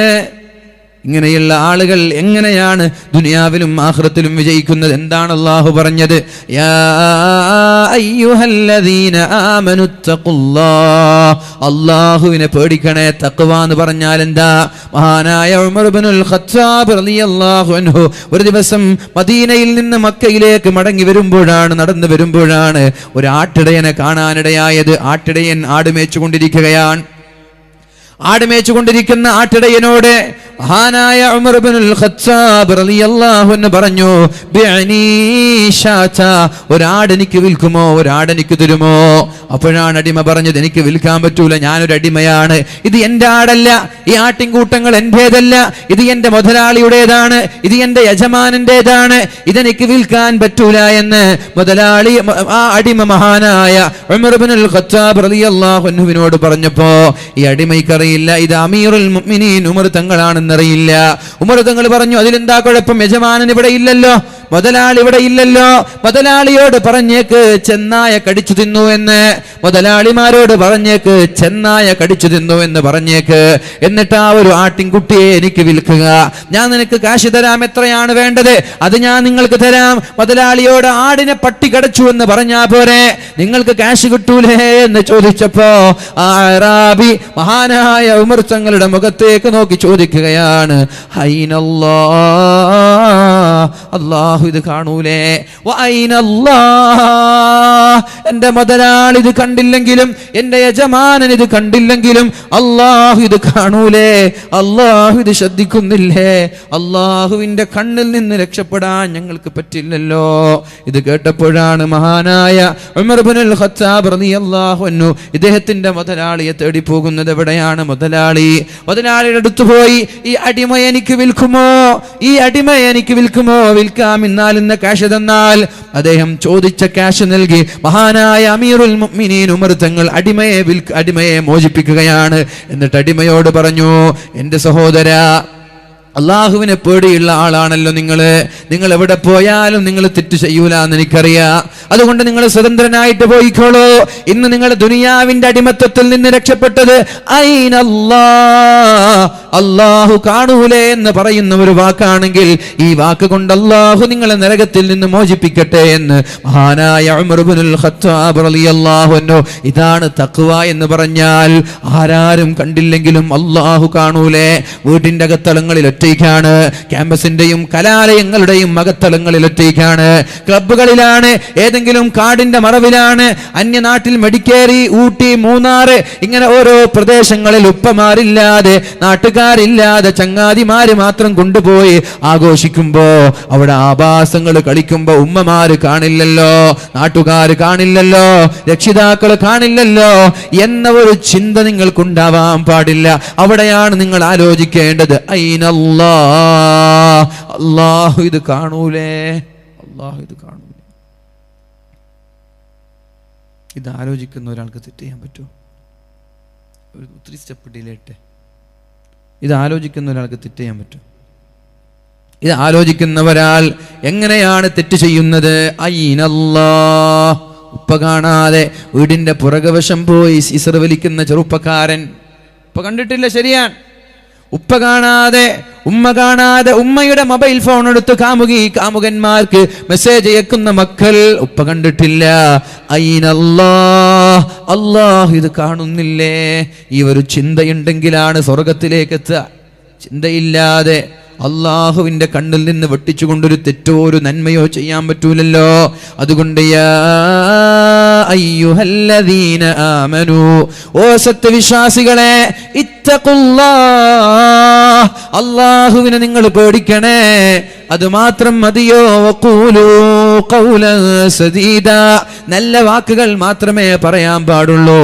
ഇത് പറയുമ്പോൾ എങ്ങനെയാണ് നടന്മാർക്കും കളിക്കാർക്കും വേണ്ടി നമ്മളൊരു സംവാദം നടത്തുന്നത്? ക്ലബിലിരുന്നിട്ട് ചർച്ചയാണ്, നല്ല തർക്കം. എന്ത് നോക്കുമ്പോൾ രാത്രി നടന്ന കളിയെക്കുറിച്ചുള്ള ചർച്ച. എന്താണിത് അല്ലേ?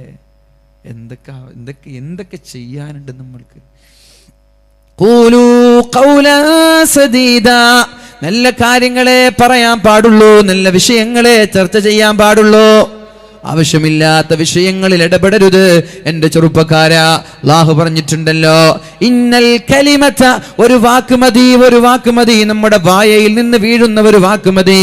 അതുകൊണ്ട് 70 ഖരീഫം മിനന്നാർ, നരകത്തിന്റെ 70 തട്ടുകളിലേക്ക്, നരകത്തിന്റെ 70 തട്ട് താഴേക്ക് എത്തിപ്പെടാൻ നമ്മുടെ ഒരു വാക്ക് മതി. ഒരു വാക്ക്, തുൽഖീലഹ ബാല, നീ അതിനൊരു പരിഗണന പോലും നൽകാതെ, നിന്റെ വായിൽ ഒരു കെയർ ചെയ്യാതെ നീ സംസാരിക്കുന്ന ചില സംസാരം, ഒരു പദം മതി നിന്നെ നരകത്തിന്റെ 70ാമത്തെ ആഴത്തിലേക്ക് നിന്നെ അള്ളാഹു വിളിച്ചു കൊണ്ടുപോകാൻ, വിളിച്ചറിയാൻ.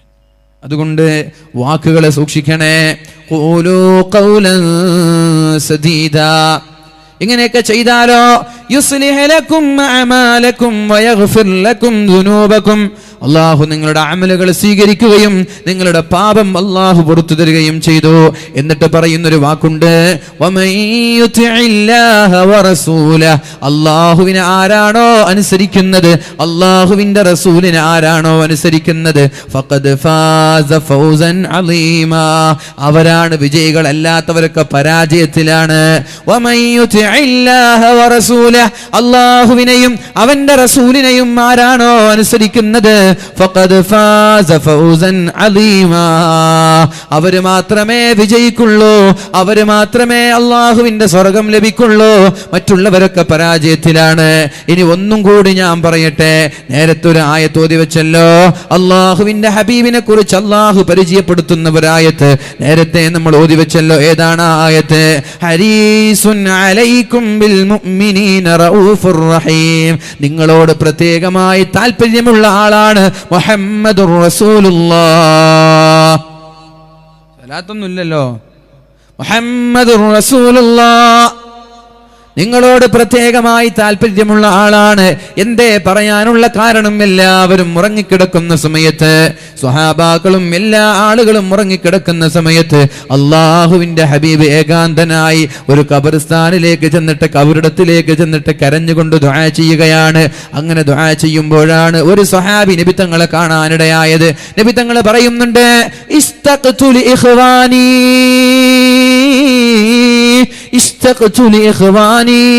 എന്റെ സഹോദരങ്ങളെ കാണാൻ എനിക്ക് പൂതിയുണ്ട് എന്ന് പറഞ്ഞിട്ട് നബി തങ്ങൾ കരഞ്ഞുകൊണ്ടിരിക്കുകയാണ്.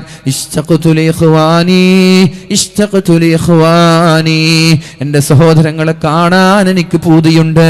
അപ്പോഴാണ് സ്വഹാബി വന്നിട്ട് ചോദിച്ചത്, യാ റസൂലല്ലാഹ്, ആരെ കുറിച്ചാണ് ഈ പറയുന്നത്?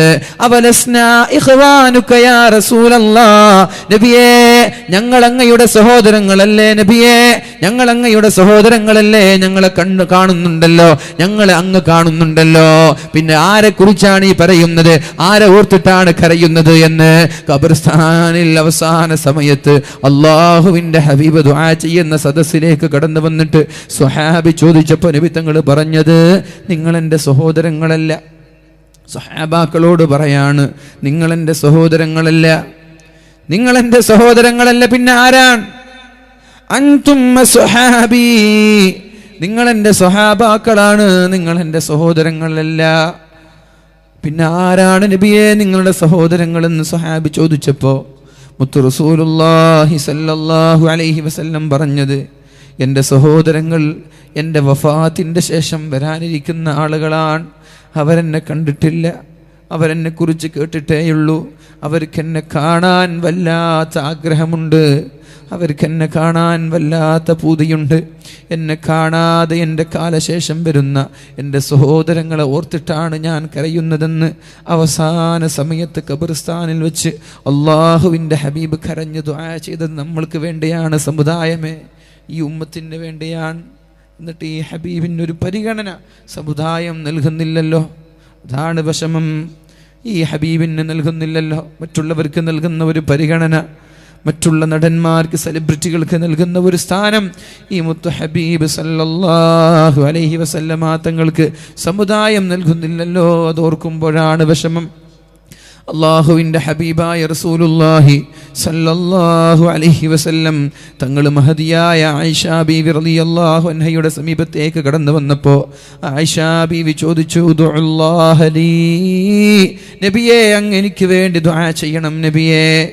മഹദിയായ ഉമ്മുൽ മുഅ്മിനീൻ ആയിഷ ബീവി റളിയല്ലാഹു അൻഹാ അള്ളാഹുവിൻ്റെ ഹബീബ് സമീപത്തേക്ക് കടന്നു വന്നപ്പോ നബി തങ്ങളുടെ നല്ല മുഖം, നല്ല മുഖം, നല്ല പ്രകാശിച്ചിരിക്കുന്ന സുസ്മേരവദനായി സന്തോഷിച്ചിരിക്കുന്ന നബി തങ്ങളുടെ മുഖം കണ്ടപ്പോ അള്ളാഹുവിൻ്റെ ഹബീബായ മുത്തു റസൂലുള്ളാഹി സല്ലല്ലാഹു അലൈഹി വസല്ലമ തങ്ങള് അള്ളാഹുവിൻ്റെ ഹബീബിനോട് ആയിഷ ബീവി പറയാണ്, ഉദ്ഉല്ലാഹ ലീ, നബിയേ അങ്ങ് എനിക്ക് വേണ്ടി ദുആ ചെയ്യുമോ നബിയേ, എനിക്ക് വേണ്ടി അങ്ങ് പ്രാർത്ഥിക്കുമോ നബിയേ. അപ്പോഴാണ് നബി തങ്ങൾ പ്രാർത്ഥിച്ചത്, അല്ലാഹുമ്മ ഗ്ഫിർ ലി ആയിഷ മാ തഖദ്ദമ മിൻ ദംബിഹാ വമാ തഅഖർ.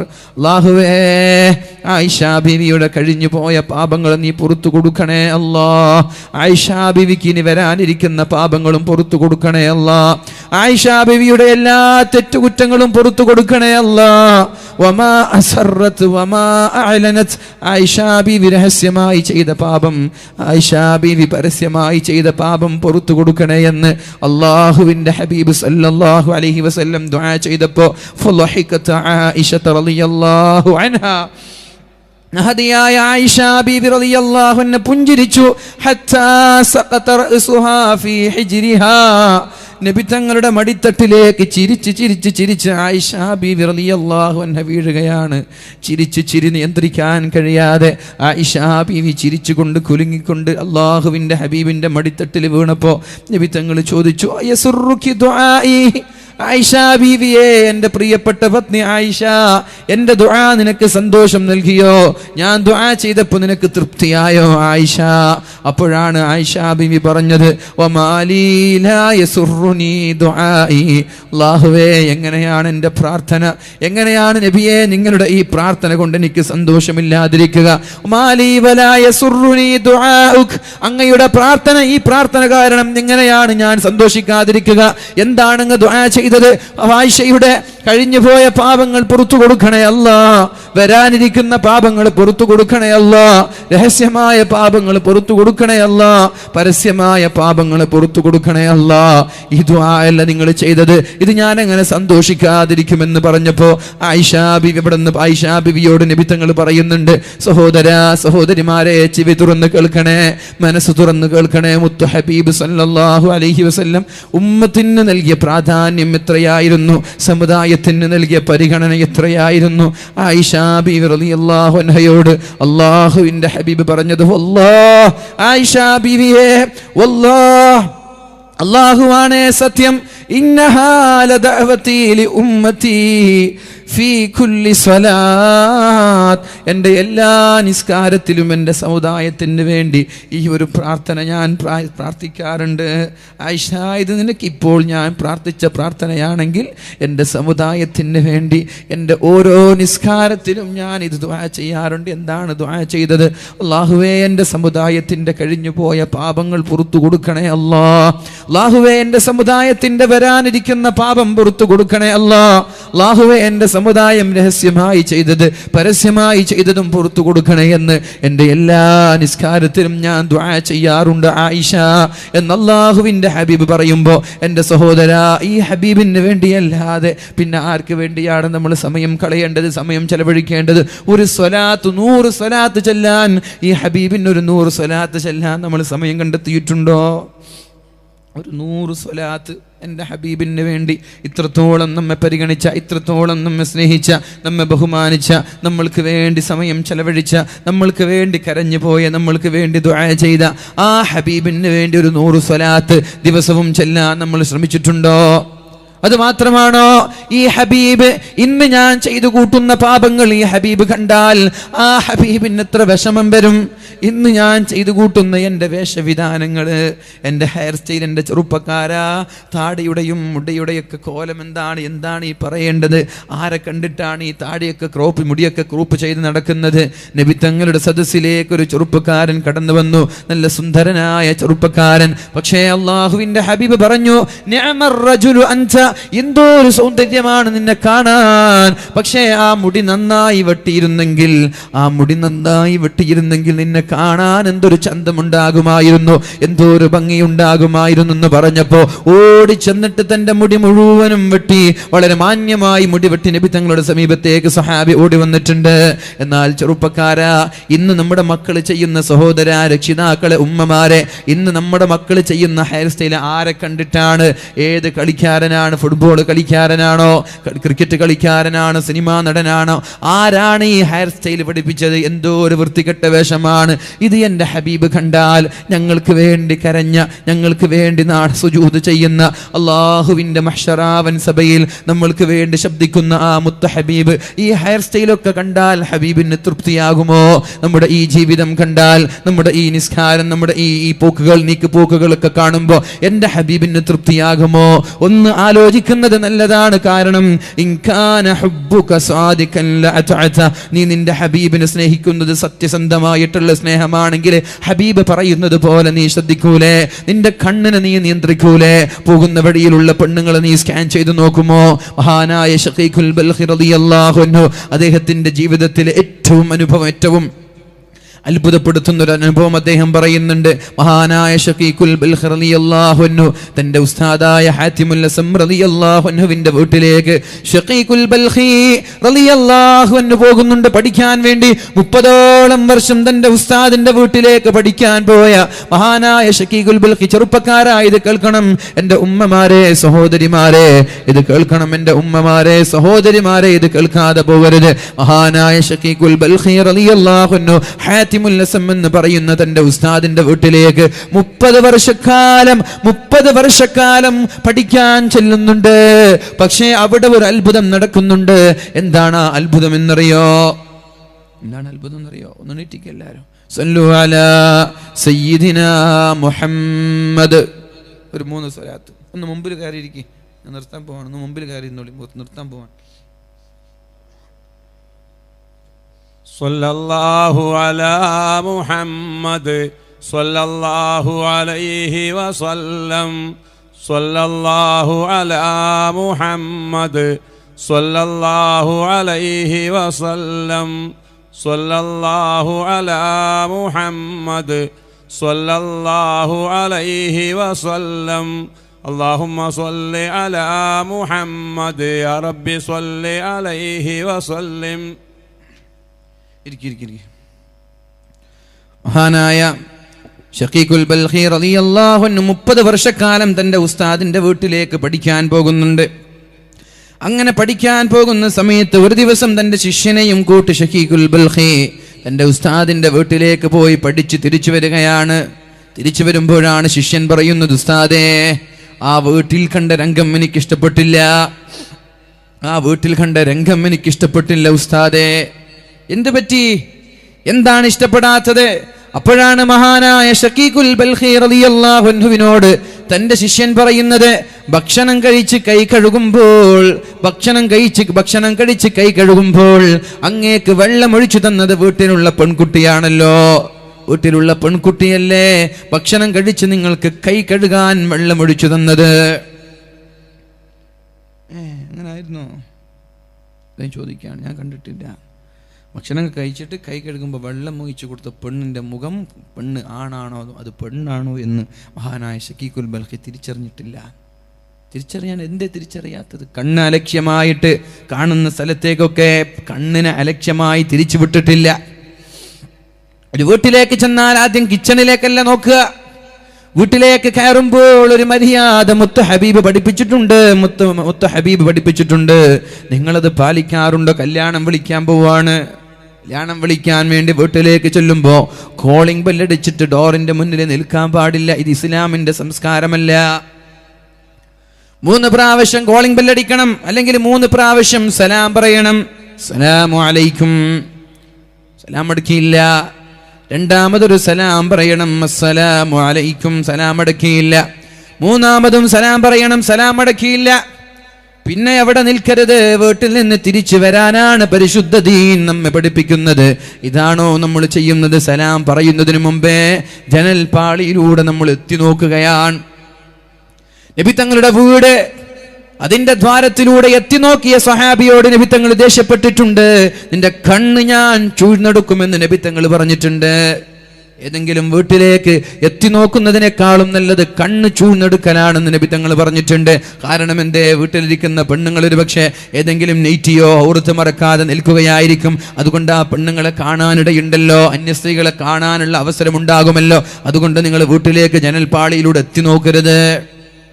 ഇനി ജനൽപ്പാളിയിലൂടെ എത്തി നോക്കി റിസൾട്ട് ഇല്ലേ, പിന്നെ കിച്ചണിലൂടെ പോയിട്ട് അവിടെ നോക്കുക. ആരാണ് ചെറുപ്പക്കാരാ, ആരാണ് സഹോദരാ ഈ സംസ്കാരം പഠിപ്പിച്ചു തന്നത്? നബി തങ്ങൾ പറഞ്ഞു, മഹാന്മാരായ സ്വഹാബാക്കളും ആലിമീങ്ങളും പഠിപ്പിച്ചു തരികയാണ് എങ്ങനെയാണ് ഒരു വീട്ടിലേക്ക് കയറേണ്ട മര്യാദ എന്താണ്. കല്യാണം ക്ഷണിക്കാൻ വേണ്ടി പോകുമ്പോൾ ആദ്യമായൊരു കോളിംഗ് ബെല്ലടിക്കണം. കോളിംഗ് ബെല്ലടിച്ചിട്ട് ഇതാണ് വാതിലെങ്കിലും വാതിലിന്റെ മുന്നിൽ ഇങ്ങനെ നിൽക്കാൻ പാടില്ല, നേരെ ഓപ്പോസിറ്റ് ഇങ്ങനെ നിൽക്കണം. മറഞ്ഞിട്ട് ഡോറിന്റെ ഓപ്പോസിറ്റ് ഭാഗത്തേക്ക് മുഖം തിരിച്ച്, ഇത് ഡോറാണെങ്കിൽ ഡോർ അപ്പുറത്താണെങ്കിൽ ഇങ്ങനെ നിൽക്കണം. അപ്പോൾ ഡോറ് തുറക്കും. ആണാണെങ്കിൽ വന്നിട്ട് വിളിക്കും, സംസാരിക്കും. പെണ്ണാണെങ്കിൽ നിങ്ങളുടെ മുഖം കാണൂല, പെണ്ണിൻ്റെ മുഖം നിങ്ങൾക്കും കാണൂല. പെണ്ണ് കാര്യം പറയും, ഇവിടെ ആളില്ല, എന്തിനാ വന്നത്, കാര്യം നിങ്ങൾ തിരിച്ചു പോയിക്കൊള്ളണം. അല്ലാതെ ഡോറിൻ്റെ മുന്നിൽ ഇങ്ങനെ നിൽക്കുക, തുറക്കുന്നത് പെണ്ണാണ്, ആ പെണ്ണിൻ്റെ മുഖം കണ്ടു, പെണ്ണ് നിന്നെയും കണ്ടു. എന്തെങ്കിലും പൈശാചികമായ ചിന്ത കൊണ്ട് അരുതായ്മകൾ നടക്കാൻ സാധ്യതയുണ്ടല്ലോ. അതുകൊണ്ട് ഖുല്ലിൽ മുഅ്മിനീൻ, പെണ്ണുങ്ങളോടും ആണുങ്ങളോടും കണ്ണ് ചിമ്മാൻ പറയണമെന്ന് പരിശുദ്ധ റസൂലുള്ളാഹി സ്വല്ലല്ലാഹു അലൈഹി വസല്ലമ തങ്ങൾ പറഞ്ഞപ്പോ എത്ര പേരാണ് നമ്മുടെ കണ്ണുകളെ നിയന്ത്രിക്കുന്നത്? എത്ര പേരാ? മഹാനായ സഅലബ റളിയല്ലാഹു അൻഹു അല്ലാഹുവിന്റെ ഹബീബിന്റെ പ്രിയപ്പെട്ട ഖാദിമായിരുന്നു മദീനയിൽ. ആ സഅലബ റളിയല്ലാഹു അൻഹുവിനെ അല്ലാഹുവിന്റെ ഹബീബ് എന്തോ ഒരു വസ്തു വാങ്ങാൻ വേണ്ടി അങ്ങാടിയിലേക്ക് പറഞ്ഞയച്ചതാണ്. പോകുന്ന വഴിയിലാണ്, പോയി തിരിച്ചു വരുന്ന വഴിയിലാണ്, വെറുതെ ഇങ്ങനെ അങ്ങുമിങ്ങും നോക്കി വരുമ്പോ ഒരു വീടിന്റെ കർട്ടനിന് പിന്നിൽ കുളിച്ചുകൊണ്ടിരുന്ന ഒരു പെണ്ണിനെ കാണാനിടയായത്. ചെറിയൊരു കാറ്റൊന്ന് വന്നിട്ട് കർട്ടനൊന്ന് മാറിയപ്പോ അവിടെ കുളിച്ചുകൊണ്ടിരിക്കുന്ന പെണ്ണിനെ കാണാനിടയായി. ആണോ എന്ന് പറഞ്ഞിട്ട് നോക്കിയതല്ല, താല്പര്യത്തോടെ നോക്കിപ്പോയതല്ല, അറിയാതെ കണ്ടുപോയതാണ്. പക്ഷേ ഇത് കണ്ടപ്പോ അദ്ദേഹത്തിന് പേടി തോന്നി. എന്റെ ഹബീബ് ഇത് കാണുമല്ലോ, എന്റെ ഹബീബ് ഇത് അറിയുമല്ലോ, അള്ളാഹു ആയത്തിറക്കുമല്ലോ ഞാനൊരു ഹറാമ് ചെയ്തത്. ഈ ഹറാമ് കണ്ട കണ്ണുകൊണ്ട് ഞാൻ എങ്ങനെയാണ് എൻ്റെ ഹബീബിന്റെ ആ മുഖം നോക്കുക? ഈ ഹറാമ് കണ്ട കണ്ണുകൊണ്ട് ആ ഹബീബിന്റെ മുഖം ഞാൻ എങ്ങനെയാണ് ഇനി നോക്കുക? എനിക്ക് പറ്റൂല, ഹബീബിനെ ഫേസ് ചെയ്യാൻ എനിക്ക് പറ്റൂല എന്ന് പറഞ്ഞിട്ട് അവിടെ നിന്ന് നേരെ മലഞ്ചെരുവിലേക്ക് ഓടുകയാണ്. അള്ളാഹുവേ പുറത്തു തരണേ അല്ലാ, അല്ലാഹുവേ പുറത്തു തരണേ അല്ലാ. പൊറുത്തു തരണേ അല്ലാ, പൊറുത്തു തരണേ അല്ലാ എന്ന് പറഞ്ഞിട്ട് മഹാനായ സഅലബ റളിയല്ലാഹു അൻഹു ഓടുകയാണ്. ഒരു ദിവസം നബി തങ്ങൾ വെയിറ്റ് ചെയ്തു, സഅലബയെ കാണുന്നില്ല. 2 ദിവസം വെയിറ്റ് ചെയ്തു, കാണുന്നില്ല. സഅലബ മദീനയിലേക്ക് തിരിച്ചു വരുന്നില്ല. ഒരു വലിയ പർവ്വതത്തിന്റെ മുകളിൽ ഇരുന്നിട്ട് ഒച്ച വെച്ച് കരഞ്ഞുകൊണ്ട് റബ്ബിനോട് ദുആ ചെയ്യുകയാണ്.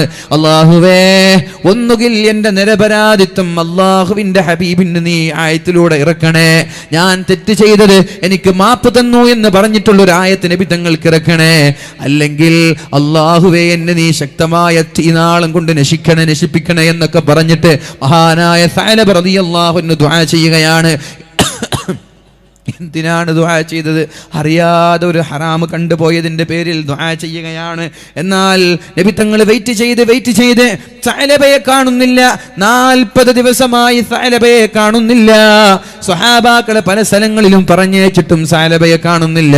അവസാനമായി ജിബ്രീൽ അലൈഹിസ്സലാം പറഞ്ഞു, ഇന്ന സ്ഥലത്താണ് സഅലബയുള്ളത്.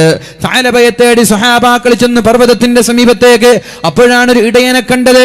ഇവിടെ ഇന്ന സഹോദരൻ സഅലബ എന്ന് പറയുന്ന ഒരു സഹോദരനെ കണ്ടിട്ടുണ്ടോ? അപ്പോഴാണ് ഇടയൻ പറഞ്ഞത്, നിങ്ങൾ പറഞ്ഞ ലക്ഷണമുള്ള ഒരാളെ ഞാൻ കണ്ടിട്ടില്ല.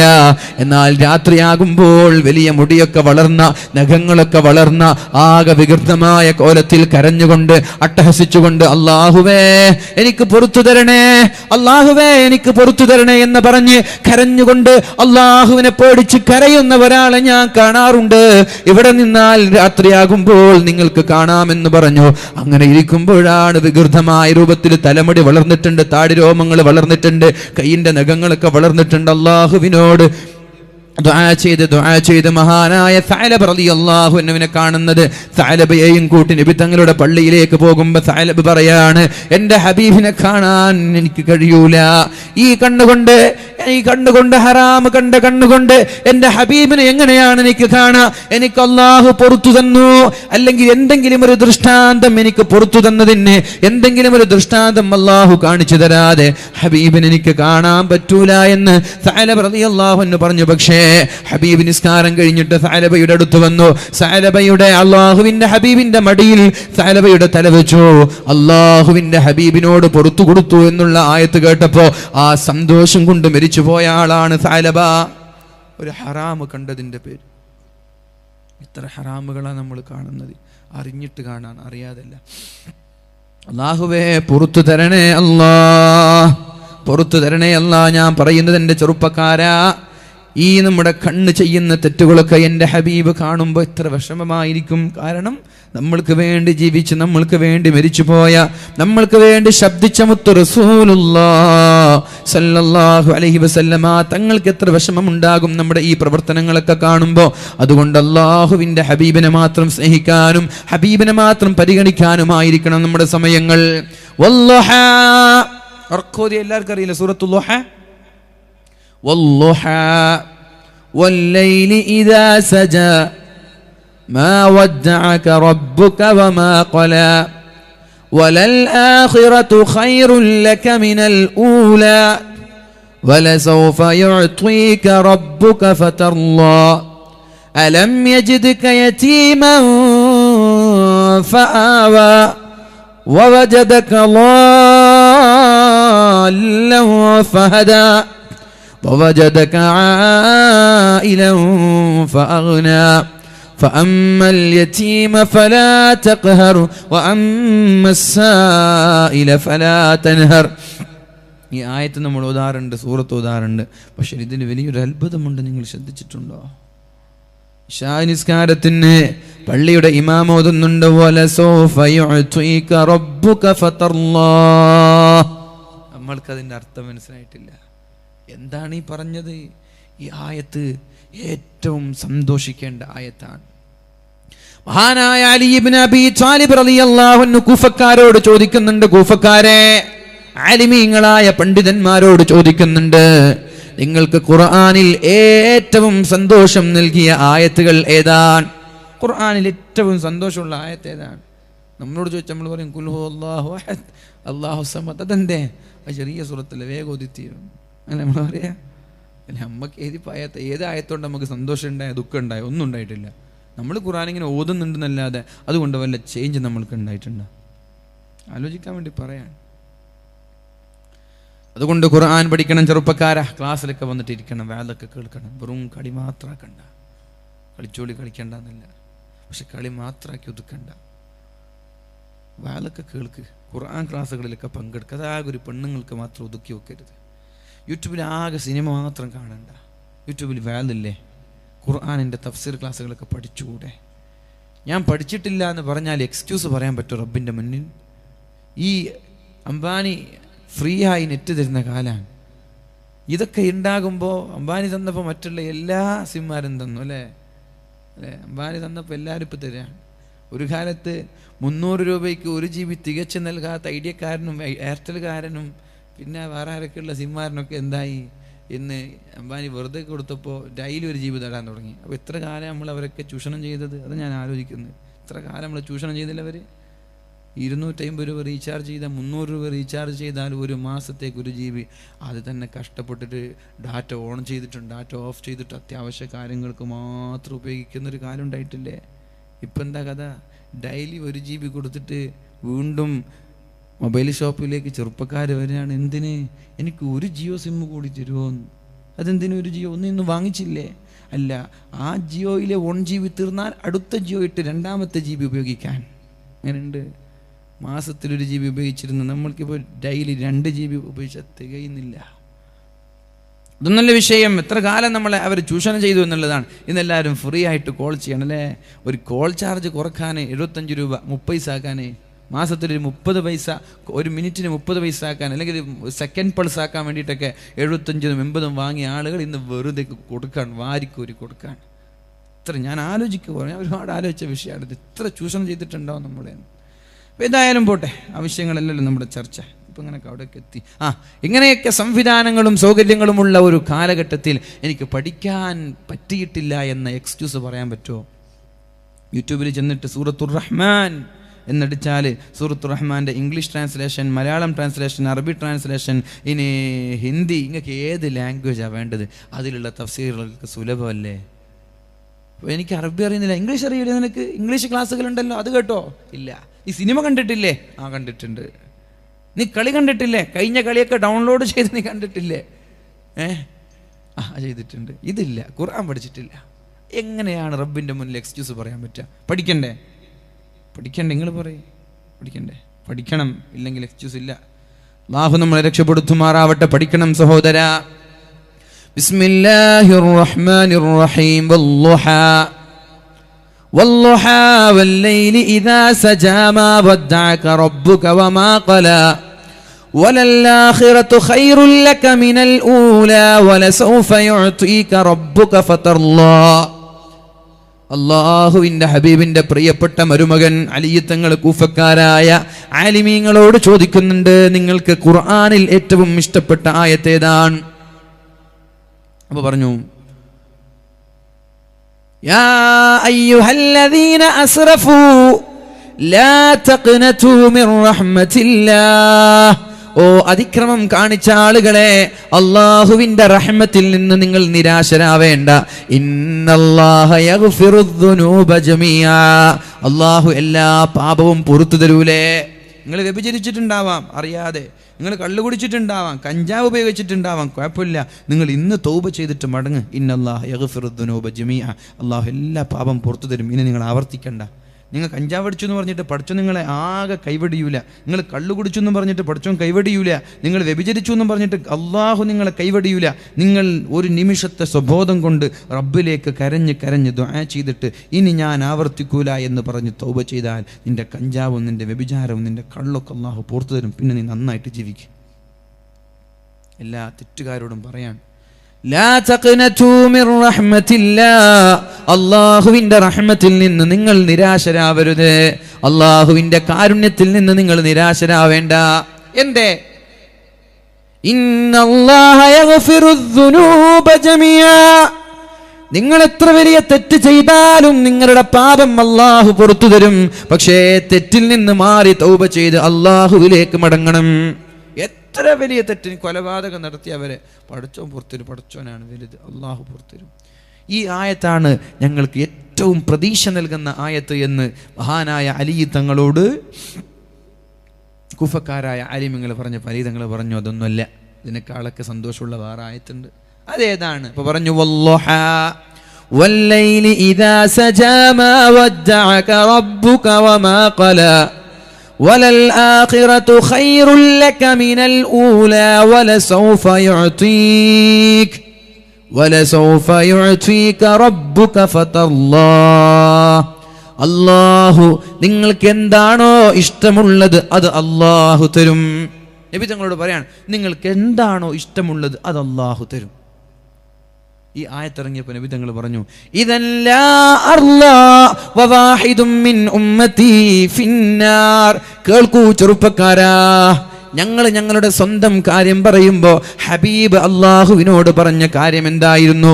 മുത്തു റസൂലുള്ളാഹ് ആ ഹബീബ് അള്ളാഹുവിനോട് പറഞ്ഞ കാര്യം എന്തായിരുന്നു?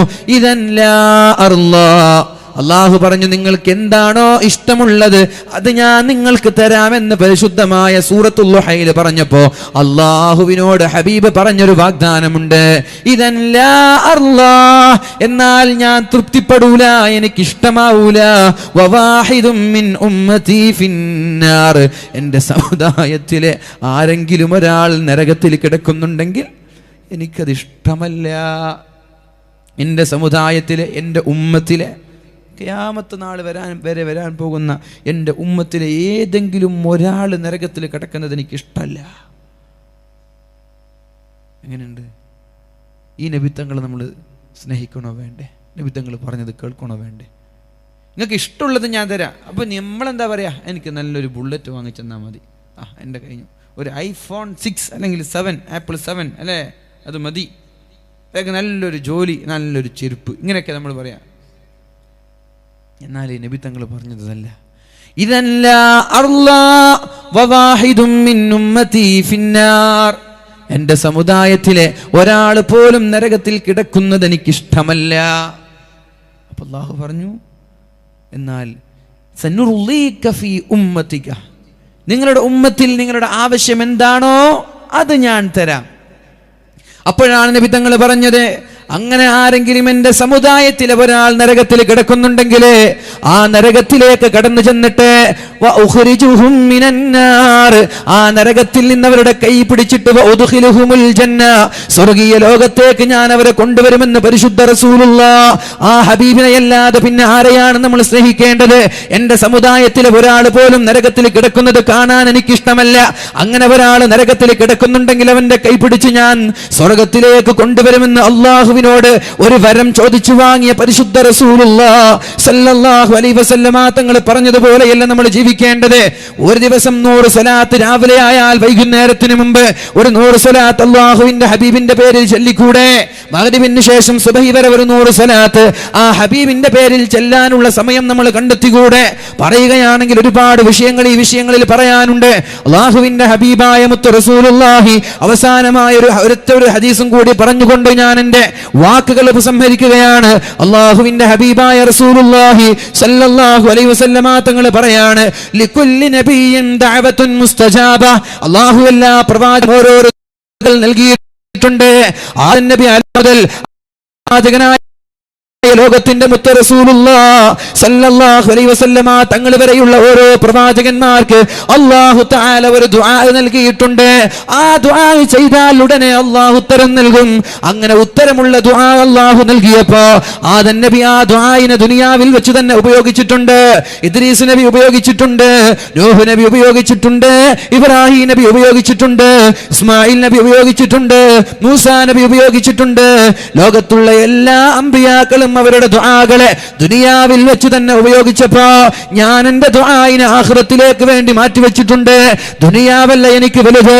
നാളെ ആഖിറത്തിലെത്തുമ്പോ എൻ്റെ സമുദായക്കാര് കഷ്ടപ്പെടാൻ പാടില്ല, എൻ്റെ സമുദായത്തിന് പ്രയാസമുണ്ടാവാൻ പാടില്ല, എൻ്റെ സമുദായത്തിന് കഷ്ടപ്പാടുകളോ പ്രയാസങ്ങളോ അനുഭവിക്കാൻ പാടില്ല.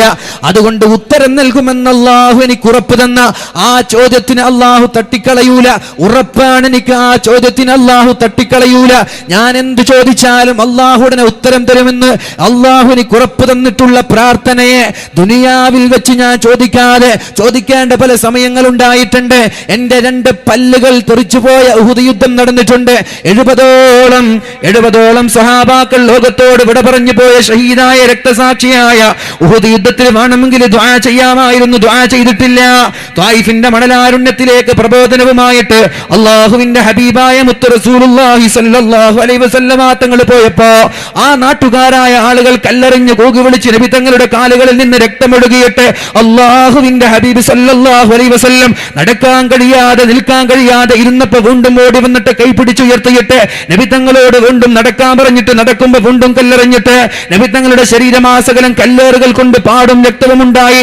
വേദന സഹിക്കാൻ കഴിയാതെ തളർന്നു വീണുകൊണ്ടൊരു മരത്തിന്റെ ചുവട്ടിലിരിക്കുമ്പോഴാണ് ജിബ്രീൽ അലൈഹിസ്സലാം പർവ്വതങ്ങളെ സൂക്ഷിക്കുന്ന മലക്ക് കടന്നു വന്നിട്ട് നബി തങ്ങളോട് പറയുന്നത്, യാ റസൂലല്ലാഹ്, അല്ലാഹുവിന്റെ ഹബീബേ, ഇത്രത്തോളം നിങ്ങളെ ബുദ്ധിമുട്ടിച്ച ഈ നാട്ടുകാരെ, മക്കാ മുശ്രിക്കീങ്ങളായ ആളുകൾ നിങ്ങളെ വേദനിപ്പിച്ചപ്പോ, നിങ്ങളുടെ പ്രിയപ്പെട്ട പത്നി ഖദീജ ലോകത്തോട് വിട പറഞ്ഞപ്പോ, നിങ്ങളുടെ പുത്രൻ അബൂ താലിബ് ലോകത്തോട് വിട പറഞ്ഞപ്പോ, അബ്ദുൽ മുത്തലിബ് വിട പറഞ്ഞപ്പോ, വളരെ പ്രതീക്ഷയോടെ ത്വായിഫിന്റെ മണലാരുണ്യത്തിലേക്ക് ഇബാദത്ത് ചെയ്യാൻ വേണ്ടി, ദഅവത്ത് ചെയ്യാൻ വേണ്ടി കടന്നു വന്നപ്പോ കുടുംബക്കാരായ ആളുകൾ നിങ്ങളെ കല്ലെറിഞ്ഞ് ആക്ഷേപിച്ച് നിങ്ങളെ വല്ലാതെ ക്ഷീണിപ്പിച്ചിട്ടുണ്ടല്ലോ.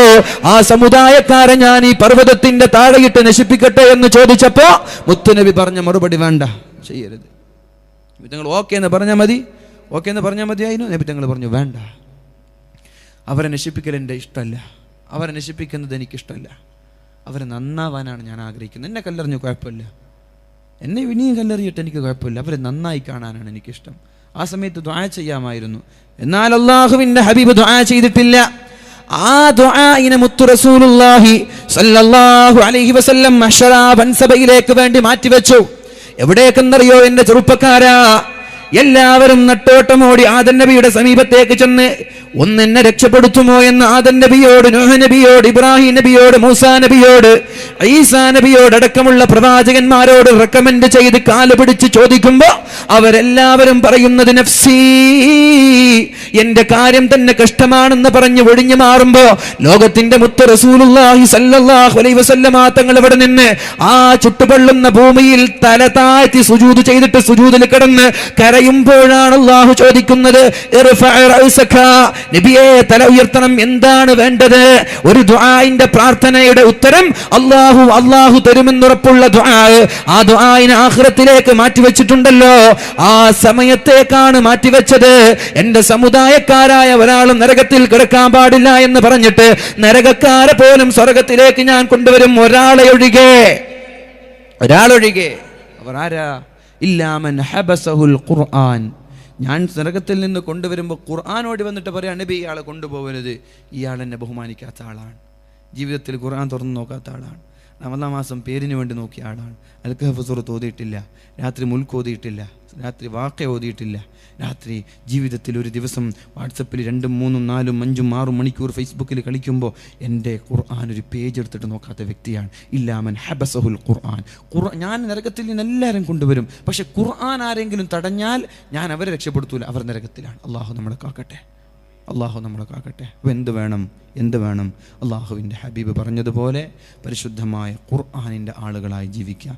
നബി തങ്ങൾ പറഞ്ഞതുപോലെ ഖുർആൻ ഓതിയാൽ മാത്രം പോരാ, ഖുർആൻ നമ്മുടെ സ്വഭാവമായി മാറണം. നമ്മുടെ സ്വഭാവം അള്ളാഹു തൗഫീഖ് ചെയ്യട്ടെ. ഞാൻ എൻ്റെ വാക്കുകൾ ഉപസംഹരിക്കുന്നു. അള്ളാഹു റബ്ബ് സുബ്ഹാനഹു വ തആല പറഞ്ഞതും കേട്ടതൊക്കെ സ്വീകരിക്കുമാറാവട്ടെ. ദുആ ചെയ്യല്ലേ? എന്താണ് പഠിച്ചോൻ ഇത് നിർക്കോടെ തേൻ നിങ്ങൾ വാങ്ങിച്ചു കൊണ്ടുപോവോ? ഒരു 500 രൂപയ്ക്ക് തേൻ വാങ്ങിക്കുന്ന ആരെങ്കിലും ഉണ്ടെന്ന് കൈപ്പൊക്കെ? ആരെങ്കിലും ഉണ്ടോ? അൽഹംദുലില്ലാ, ഒരാളുണ്ട്. നിങ്ങളോ? അൽഹംദുലില്ലാ, ഒരാൾ. അൽഹംദുലില്ലാ, അല്ലാഹു സ്വീകരിക്കട്ടെ. ആ സഹോദരൻ ഒരു കുട്ടികൾ ഇങ്ങനെ വേഗം ഉണ്ടെങ്കിലും ഒന്ന് വേഗം തീർത്തെ. 5 ചെറിയ തുക, ഞാൻ വലിയ തുക ഒന്നും പറഞ്ഞിട്ടില്ല. ദുആ ചെയ്തിട്ട് ഇനി പോവല്ലേ, ഞാൻ ഇതുവരെ ആരോടും പോകണ്ടെന്ന് പറഞ്ഞിട്ടില്ല. ഇടയ്ക്കിടയ്ക്ക് എണീറ്റ് നിർത്തി നിങ്ങൾ പോകാൻ വേണ്ടിയിട്ടാണ്, തിരക്കുള്ള ആൾ പോയിക്കോട്ടെ എന്ന് പറഞ്ഞിട്ടാണ്. വേഗം ഇനി തേനുകൾ ആരെങ്കിലും വേഗം 500 രൂപയ്ക്ക് ഇൻഷാ അല്ലാഹ്. 500 രൂപ എന്ന് പറഞ്ഞാൽ നേരത്തെ പറഞ്ഞല്ലോ, ഇഷ്ടമുള്ള ചെറിയൊരു നോട്ടാണ്. ആ നോട്ട് ദീനിന് വേണ്ടി സംഭാവന ചെയ്യുക, നാട്ടുകാർ സഹായിക്കാൻ വേണ്ടിയിട്ട് ഉപയോഗിക്കുക. ഇൻഷാ അല്ലാഹ് ഉണ്ടെങ്കിൽ വേഗം കൊടുക്കില്ല, നാളെ നിങ്ങൾ കൊടുത്താൽ മതി. ഇൻഷാ അല്ലാഹ്. ആരെങ്കിലും വാങ്ങുന്നുണ്ടെങ്കിൽ സംഘാടകർ പെണ്ണുങ്ങളടുത്തെല്ലാം പോയിക്കോളി, പെണ്ണുങ്ങൾക്കൊക്കെ ആവശ്യമുണ്ടെങ്കിൽ വാങ്ങുക. ഷിഫ ഉന്നാസ് എല്ലാം നാളെ കൊടുക്കുക. ഞാൻ പ്രതീക്ഷ ഉള്ള പൈസ കിട്ടൂല, അതുകൊണ്ടാണ് ഞാൻ ചോദിച്ചാലൊന്നും കിട്ടൂല. ഇനി വെറുതെ നിങ്ങളെ കിട്ടുന്ന പൈസ കളയണ്ടെന്ന് വിചാരിച്ചിട്ടാണ് അല്ലേ. എന്താണിത്? മുഹമ്മദ് കണ്ണംകുന്ന് ഒരു 500 രൂപ. ഒരു വാഴക്കുല മാതാപിതാക്കളുടെ പരലോക ഗുണത്തിന് പ്രാർത്ഥിക്കാൻ അള്ളാഹു ആ കബറിടങ്ങൾ അള്ളാഹു സ്വർഗീയമാക്കി കൊടുക്കട്ടെ. ഒരു സ്ത്രീ 500 രൂപ ദുആ ചെയ്യാൻ അള്ളാഹു ആ സഹോദരയുടെ ഉദ്ദേശം അള്ളാഹു പൂർത്തീകരിച്ചു കൊടുക്കട്ടെ. സ്ത്രീ വോളണ്ടിയേഴ്സ് 3 കുപ്പി ഹോർലിക്സ് സംഭാവന അള്ളാഹു സ്വീകരിക്കുമാറാവട്ടെ. അവരുടെ ഉദ്ദേശങ്ങൾ അള്ളാഹു നിറവേറ്റി കൊടുക്കട്ടെ. ഒരു GCC അംഗം 3000 രൂപ ഉമ്മയുടെ പരലോക ഗുണത്തിന് അള്ളാഹു കബറിടം സ്വർഗീയമാക്കി കൊടുക്കട്ടെ. ഇവിടെ പാലുണ്ട്, സംസം വെള്ളമൊക്കെ ഉണ്ട്. ഒരു പാല് നാളേക്ക് കേടാവും, ഇത് നാളേക്ക് കേടാവും. അതുകൊണ്ട് ഇതൊന്നും ആരെങ്കിലും വേഗം ഒന്ന് വാങ്ങിച്ചു, എല്ലാവരും പോയി തീർന്നു. ഇതൊന്നും ആരെങ്കിലും വാങ്ങിച്ചേ. എന്ത് തുകയാണ്? നിങ്ങൾ 500 എന്നാലും കുഴപ്പമില്ല, 1000 എന്നാലും കുഴപ്പമില്ല, നിങ്ങൾക്ക് കഴിയും, നിങ്ങൾ തന്നെ എടുത്തോ. അൽഹംദുലില്ലാ. എത്ര തുക? 500. അൽഹംദുലില്ലാ. അള്ളാഹു സ്വീകരിക്കുമാറാവട്ടെ. പഴം നിങ്ങളൊക്കെ തരുന്നുണ്ട്. ഒരാൾ നേർച്ച ചെയ്താണ്. നിങ്ങൾ കഴിയുന്നുണ്ടെങ്കിൽ നമ്മളെ സംഘാടകർക്ക് വേണ്ടിയിട്ട് കൊടുത്തോളൂ. അവർ ചിലവിന് ആവശ്യമുള്ള എന്തെങ്കിലും കഴിയുന്നുണ്ട് കൊടുത്താൽ മതി. ഇല്ലെങ്കിൽ നിങ്ങൾ ഒരു കുഴപ്പമില്ല, കൊടുത്തില്ലെങ്കിൽ. ഇൻഷാ അല്ലാഹ്. ഞാൻ ആമീൻ പറയണേ. ഒന്ന് എടുത്ത് വരും എല്ലാവരും. ഭയങ്കര ചൂടാണ്. എടുത്ത് വരും. ചെറിയ ദുആ. ചൂട് എന്ന് പറഞ്ഞാലേ ഈ 3 ലൈറ്റ് ഉണ്ടെങ്കിൽ തന്നെ ചൂട് വല്ലാത്ത ചൂടായിരിക്കും. നിങ്ങൾ ലൈറ്റ് ആയിരിക്കുമല്ലോ ഉസ്താൻ ലൈറ്റല്ലേ? നിങ്ങളെ കുറച്ച് ലോങ് വെച്ചു. ചില ആളുകൾ ഇവിടെ കൊണ്ടുവന്നിട്ട് നോക്കി 2 എണ്ണം. രാവിലെ എണിച്ചാൽ കണ്ണ് ഇങ്ങനെ വെള്ളം പോകും. അസീസ് ഉസ്താദിനെ ഞാൻ ഇടയ്ക്കിടയ്ക്ക് കാണുന്ന ആളാണ്. അസീസ് ജമാൻ ഉസ്താദ്. മാഷാ അല്ലാഹ്. ദുആ ചെയ്യല്ലേ നമ്മൾ? ഇൻഷാ അല്ലാഹ്. പെണ്ണുങ്ങളാണുങ്ങൾക്ക് ആത്മാർത്ഥമായി ആമീൻ പറയണേ. ജുനീദ്ക്കൊക്കെ അറിയാം നമ്മളെന്ത് പിരിവ് നടത്തില്ല. എന്നാലും നമുക്ക് ചെറിയൊരു പണി തരാണ് ഇപ്പോൾ. ഞാൻ പിരിവ് നടത്താത്തതിനൊരു കാരണം, ഒന്ന്, ഞാൻ നിർത്തുമ്പോൾ നിങ്ങൾക്ക് പൈസ കിട്ടൂല. ഈ സംബന്ധമുള്ള നാളെ കൊടുത്താൽ ചിലപ്പോൾ 2000-ന് വാങ്ങുന്ന ആളുണ്ടാവും, 1000-ന് വാങ്ങുന്ന ആളുണ്ടാവും. ഇന്ന് 500 കൊടുത്തിട്ട് ഇങ്ങനെ കിട്ടുന്ന ക്യാഷ് ഞാൻ വെറുതെ കുറക്കണ്ടെന്ന് വിചാരിച്ചിട്ട് ഇൻഷാ അല്ലാഹ്. അല്ലെങ്കിൽ പിന്നെ കുറച്ച് നേരത്തെ ഇതിനായിട്ട് 1 അരമണിക്കൂർ ചിലവഴിക്കണം ഈ പിരിവിൻ്റെ കാര്യം പറയാൻ. ദുആ ചെയ്യാണ്, ചെറിയൊരു ദുആ. അൽഹംദുലില്ലാഹി റബ്ബിൽ ആലമീൻ. اللهم صل على سيدنا محمد وعلى آل سيدنا محمد. اللهم اغفر لنا ما سلف من ذنوبنا وعصمنا فيما بقي من أعمالنا. اللهم آت أنفسنا تقواها وزكها أنت خير من زكاها أنت وليها ومولاها. توفنا مسلمين وألحقنا بالصالحين. أرحم الراحمين يا ربي. ഞങ്ങളുടെ ജീവിതത്തിൽ വന്ന തെറ്റുകുറ്റങ്ങളൊക്കെ പുറത്തു തരണേ അല്ലാഹ്.